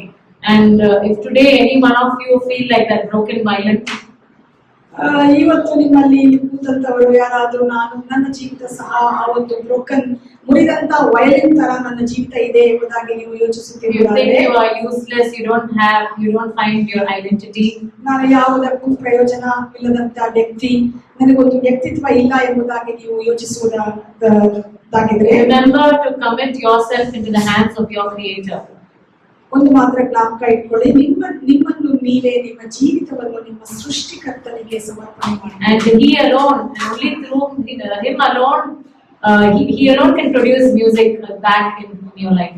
ಆತನೇ ನಿಮ್ಮ ಭವಿಷ್ಯತ್ತನ್ನು, ನಿಮ್ಮ ಜೀವಿತವನ್ನು ಪುನಃ ಸೌಂದರ್ಯವನ್ನು ಕೊಡುವಂತವನಾಗಿದ್ದಾನೆ. And if anyone here has not accepted the Lord Jesus Christ as your personal Savior, ನಿಮ್ಮಲ್ಲಿ ಕೂತಂತವರು ಯಾರಾದರೂ ಯೇಸು ಕ್ರಿಸ್ತನನ್ನ ಸ್ವಂತ ರಕ್ಷಕನಾಗಿ ಇನ್ನೂ ಅಂಗೀಕಾರ ಮಾಡದಿರುವುದಾಗಿದ್ದರೆ, invite Him into your life. ಇದೇ ದಿನ ಆತನನ್ನು ನಿಮ್ಮ ಜೀವನದಲ್ಲಿ ಆಹ್ವಾನ ಮಾಡಿಕೊಳ್ಳಿ. Believe in His death, burial and resurrection. ಆತನ ಒಂದು ಶಿಲುಬೆಯ ಮರಣದಲ್ಲಿ ವಿಶ್ವಾಸವಿಡಿರಿ, ಆತನ ಒಂದು ಪುನರುತ್ಥಾನದಲ್ಲಿ ವಿಶ್ವಾಸವಿಡಿರಿ. Because the Bible says in John 3:16, believe and you will receive eternal life. That's all we have to do. ಯೋಹಾನ 3:16 ಹೇಳುವಂತ ರೀತಿಯಲ್ಲಿ ವಿಶ್ವಾಸವಿಟ್ಟು ಯೇಸು ಕ್ರಿಸ್ತನನ್ನು ಅಂಗೀಕರಿಸಬೇಕು. We can't always live a perfect life, but as long as we confess and come running back to the Lord, He will take care of us. ಎಲ್ಲ ರೀತಿಯ ಪರಿಪೂರ್ಣತೆ ಉಳ್ಳಂತ ಜೀವಿತ ನಾವು ಜೀವಿಸಲಿಕ್ಕೆ ಈ ಒಂದು ಪ್ರಪಂಚದಲ್ಲಿ ಸಾಧ್ಯವಿಲ್ಲ. ಆದರೆ ಸ್ವಾಮಿ ನಮ್ಮ ಸಂಗಡ ಇರುವಾಗ ಎಷ್ಟೇ ಜೀವನದಲ್ಲಿ ಏರುಪೇರು ಬಂದರೂ ಸಹ ತಿರುಗಿ ನಮ್ಮನ್ನು ಆತನೇ ಎಬ್ಬಿಸಿ ನಡೆಸುವಂತ ದೇವರಾಗಿದ್ದಾನೆ.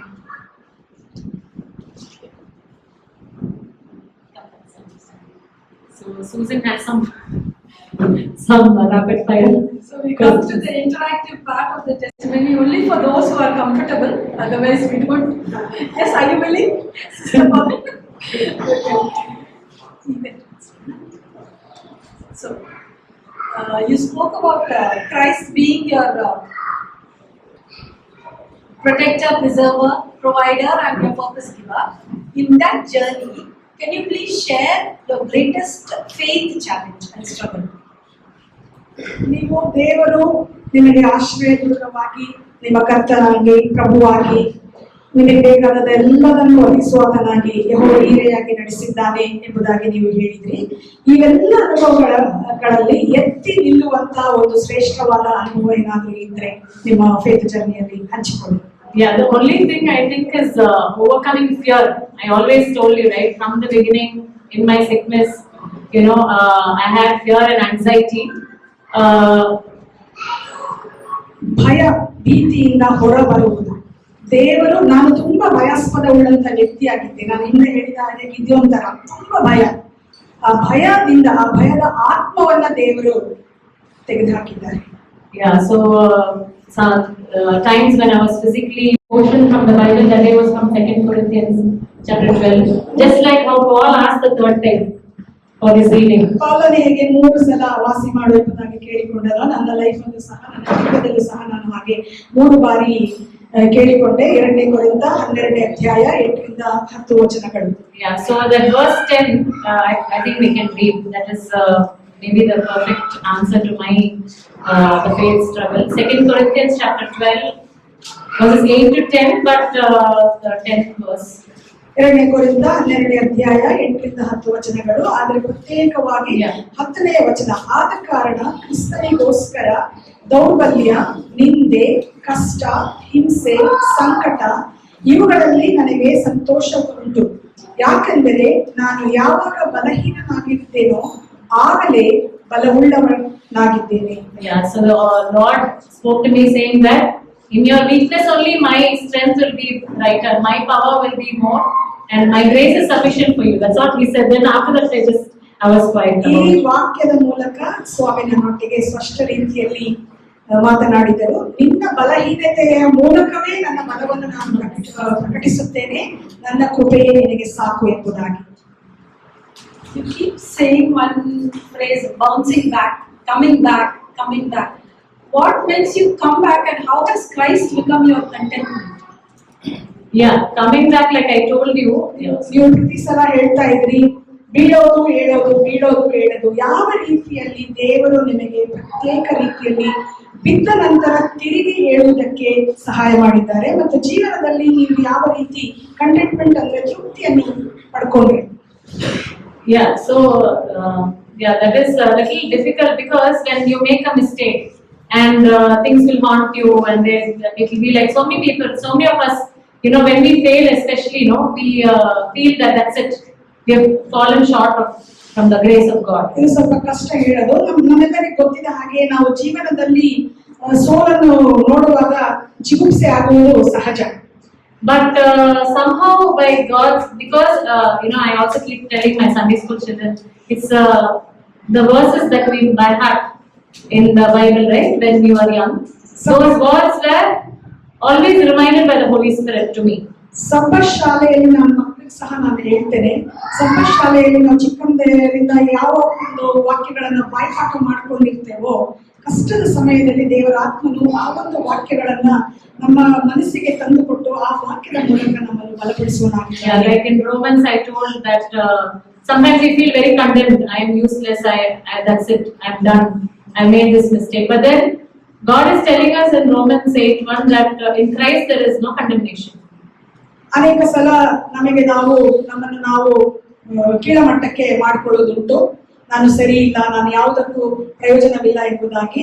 ಆದರೆ ಅಂತ ಸಮಯದಲ್ಲಿ ದೇವರ ವಾಕ್ಯವೇ ನಮ್ಮನ್ನು ಬಲಪಡಿಸುತ್ತದೆ. So I think God's Holy Spirit only was strengthening me in every tough time, and because in the weakest point we are so vulnerable and we become very weak. But then the Lord keeps reminding. Then I know, okay, God is there for me. He's in control of my life. That's how I was able to come back. ಕಷ್ಟದ ಸಮಯದಲ್ಲಿ ನಾನು ನಂಬೋಳಾಗಿದ್ದೇನೆ, ಪವಿತ್ರಾತ್ಮ ದೇವರೇ ನಮ್ಮನ್ನು ಬಲಪಡಿಸಿ ನಮ್ಮನ್ನು ತಿರುಗಿ ಎಬ್ಬಿಸುವಂತವನಾಗಿದ್ದಾನೆ. ಇಷ್ಟು ಮಾತ್ರ ನನಗೆ ಸ್ಪಷ್ಟವಾಗಿ ಗೊತ್ತು. ಇದು ನನ್ನ ಅನುಭವ. Yeah, and in all areas of my life, I experience that God has become my father, my husband, and friend, because I can go to Him anytime. See, sometimes you cannot express yourself to maybe a friend or your father or your husband, but then to God, He's not going to judge you. Just go as you are and pour out your heart to the Lord. I think that's how Christ has become my contentment. ನನ್ನ ಜೀವನದ ಅನುಭವದಲ್ಲಿ ನಾನು ತೃಪ್ತಿಯನ್ನು ಹೇಗೆ ಕಂಡುಕೊಂಡೆನಂದ್ರೆ, ಯೇಸುವಿನಲ್ಲಿ ನನ್ನ ತಂದೆಯನ್ನ, ನನ್ನ ಸ್ನೇಹಿತನನ್ನ ಹಾಗೂ ನನ್ನ ಗಂಡನನ್ನ ನಾನು ಕಂಡಿದ್ದೇನೆ. ಸ್ವಾಮಿಯೇ ನನ್ನ ಸರ್ವಸ್ವ. He has become a confidant. I can go to Him anytime. ಆತನ ಬಳಿಯಲ್ಲಿ ನಾನು ಯಾವ ಸಮಯದಲ್ಲೂ ಹೋಗಿ ಹೃದಯ ಬಿಚ್ಚಿಕೊಂಡು ಮಾತನಾಡಬಹುದು. So the word of God also says our battle is not with flesh and blood, but with principalities. You said one sentence, you've seen many supernatural things. Can you share only one? Okay. I don't know. Yeah, I did tell this at the beginning. I think in my childhood I have been involved with the puja board and all that. No, I am telling you. ನಮ್ಮ ಒಂದು ಯುದ್ಧವು ಸತ್ಯವೇದ ಹೇಳುವ ಹಾಗೆ, ನಮ್ಮ ಒಂದು ಯುದ್ಧವು ಯಾರೊಟ್ಟಿಗೆ? ನಮ್ಮ neighbours ಯಾರೊಟ್ಟಿಗೆ? ಪ್ರಿನ್ಸಿಪಾಲಿಟೀಸ್ ಅಂದ್ರೆ ದುಷ್ಟಾತ್ಮಗಳು ಅಲ್ವಾ, ಸ್ಪಿರಿಚುವಲ್ ವಾರ್. ಸಿಸ್ಟರ್ ಕೇಳಿದ್ದೇನೆಂದ್ರೆ, ಆ ಒಂದು ಸ್ಪಿರಿಚುವಲ್ ವಾರ್ಸ್ ಅನ್ನು ಯಾವ ರೀತಿ ನೀವು ಗೆದ್ದಿದ್ದುಂಟು ಎಂಬುದಾಗಿ. And sister is telling Ouija board ಎಷ್ಟು ಜನಕ್ಕೆ ಗೊತ್ತು? You want to educate people who don't know, so Yes, ಆಟವಾಡ್ತಾ ಆಟದ ರೀತಿಯಲ್ಲಿ ದುಷ್ಟ ಆತ್ಮಗಳನ್ನ ಕರೆಯುವಂತ ಒಂದು ಆಟ. see, that is also one way I have failed in my life, because with cousins we have played, try to call spirits and know about the future. Which is an abomination to the Lord, of course. I have been involved in that. ಗೊತ್ತಿಲ್ಲದವರಿಗೆ ಹೊಸ ಪಾಠಗಳನ್ನು ಹೇಳಲಿಕ್ಕೆ ನಾನು ಇಷ್ಟಪಡೋದಿಲ್ಲ. ಆದ್ರೆ ಈ ತರ ಕೂಡ ನಾನು ತಪ್ಪು ಮಾಡಿದ್ದುಂಟು. ನನ್ನ ಒಂದು ಕಸಿನ್ಸ್ ಜೊತೆ ಸೇರ್ಕೊಂಡು ದುಷ್ಟ ಆತ್ಮಗಳನ್ನ ಆಟದ ಮೂಲಕ ಆಟ ರೀತಿಯಲ್ಲಿ ಆಡ್ತಾ ಕರೆದಿದ್ದು ಸಹ ಉಂಟು. Yeah, I didn't know the seriousness about it or what, but then God called me to witness, and during one of my conversation when I was personally witnessing to my maid who was working in my house. ಆ ಸಮಯದಲ್ಲಿ ಆ ಕೆಲಸಗಳನ್ನು ಮಾಡುವಾಗ ಅಷ್ಟೊಂದು seriousness, ಅದರ ಒಂದು seriousness ಭಯ ನನಗೆ ಅಷ್ಟು ಇರಲಿಲ್ಲ. ಆದ್ರೆ ಒಂದು ದಿನ ನನ್ನ ಒಂದು ಮನೆ ಕೆಲಸ ಮಾಡುವಂತ ಮಹಿಳೆ ಸಂಗಡ ಮಾತನಾಡುವಾಗ, so I was sharing the gospel to her, and she didn't come for 3 days. She came on a Sunday morning to tell Madam Mene only, because my father has come upon me. So I said, no, father-in-law will not come. It is the Satan only. Because she was possessed. But she came during some puja. She came to tell that I will be on leave for another day because I am so tired. I'll tell it in my own words. Today, really honestly, I'm telling myself, Kavita, start reading Kannada Bible also. I make that decision.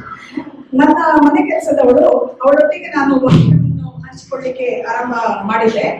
ಸುಸಮಾಚಾರವನ್ನು ಸಹ ಆಕೆಗೆ ನಾನು ತಿಳಿಸಿದ್ದೆ.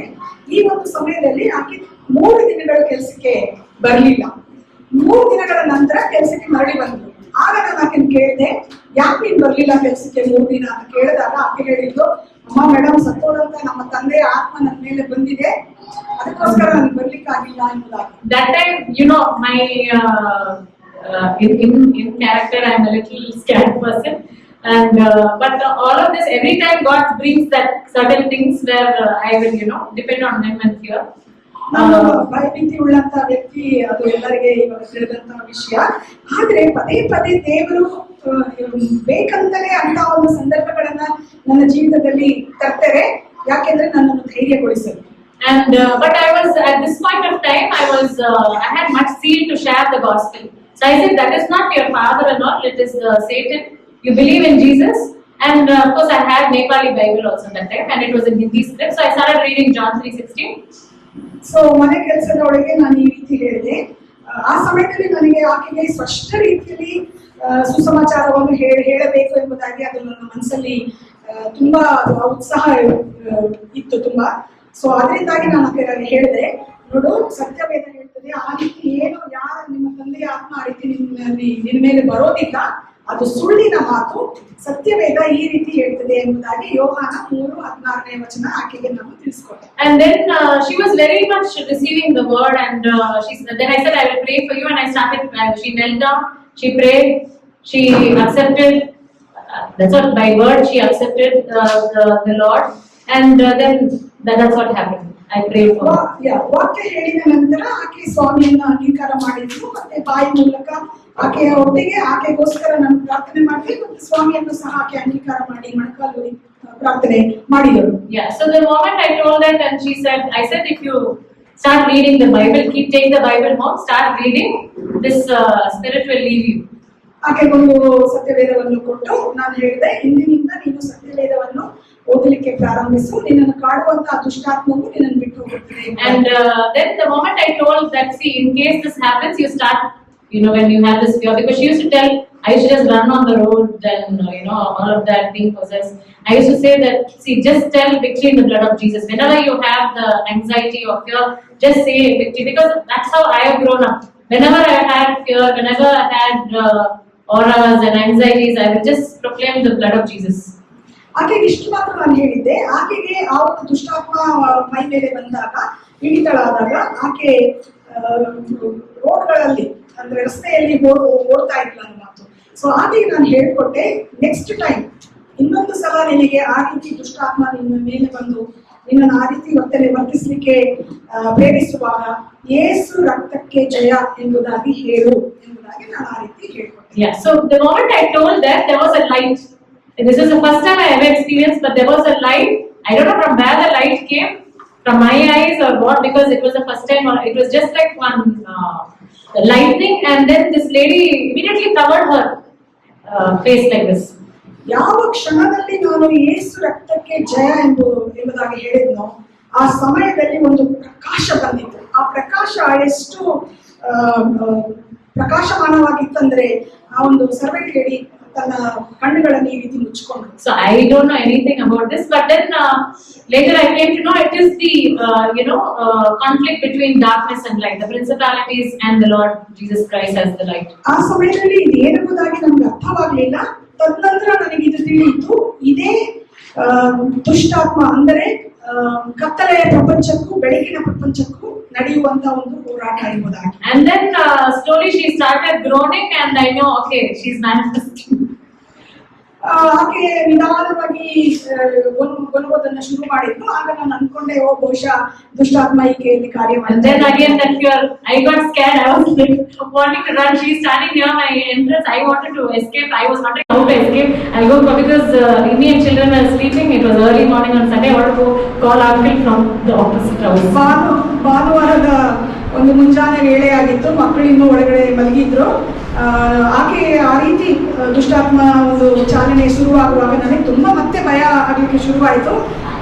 Immediate ಆಗಿ ನಾನು ಬಾಗಿಲು ತೆಗೆದು ಓಡ್ಬಿಟ್ಟು ಸಾಧ್ಯವಾದರೆ uncle ಅವ್ರನ್ನ ಕರಿಬೇಕು ಎಂಬುದಾಗಿ ನಾನು ಸಿದ್ಧಳಾದೆ. But yes, but this shows that Christ is so real, and the spiritual battle is so true, and how we have to be in the Lord and depend on Him.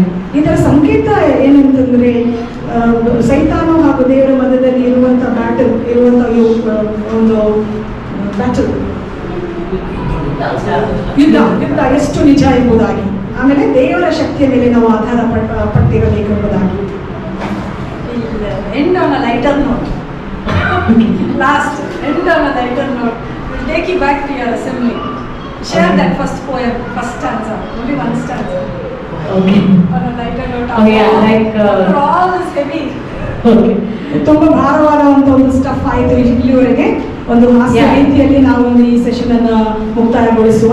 Yeah, it was a very childlike, rhythmic poem, but even on nature, on a flower, rose.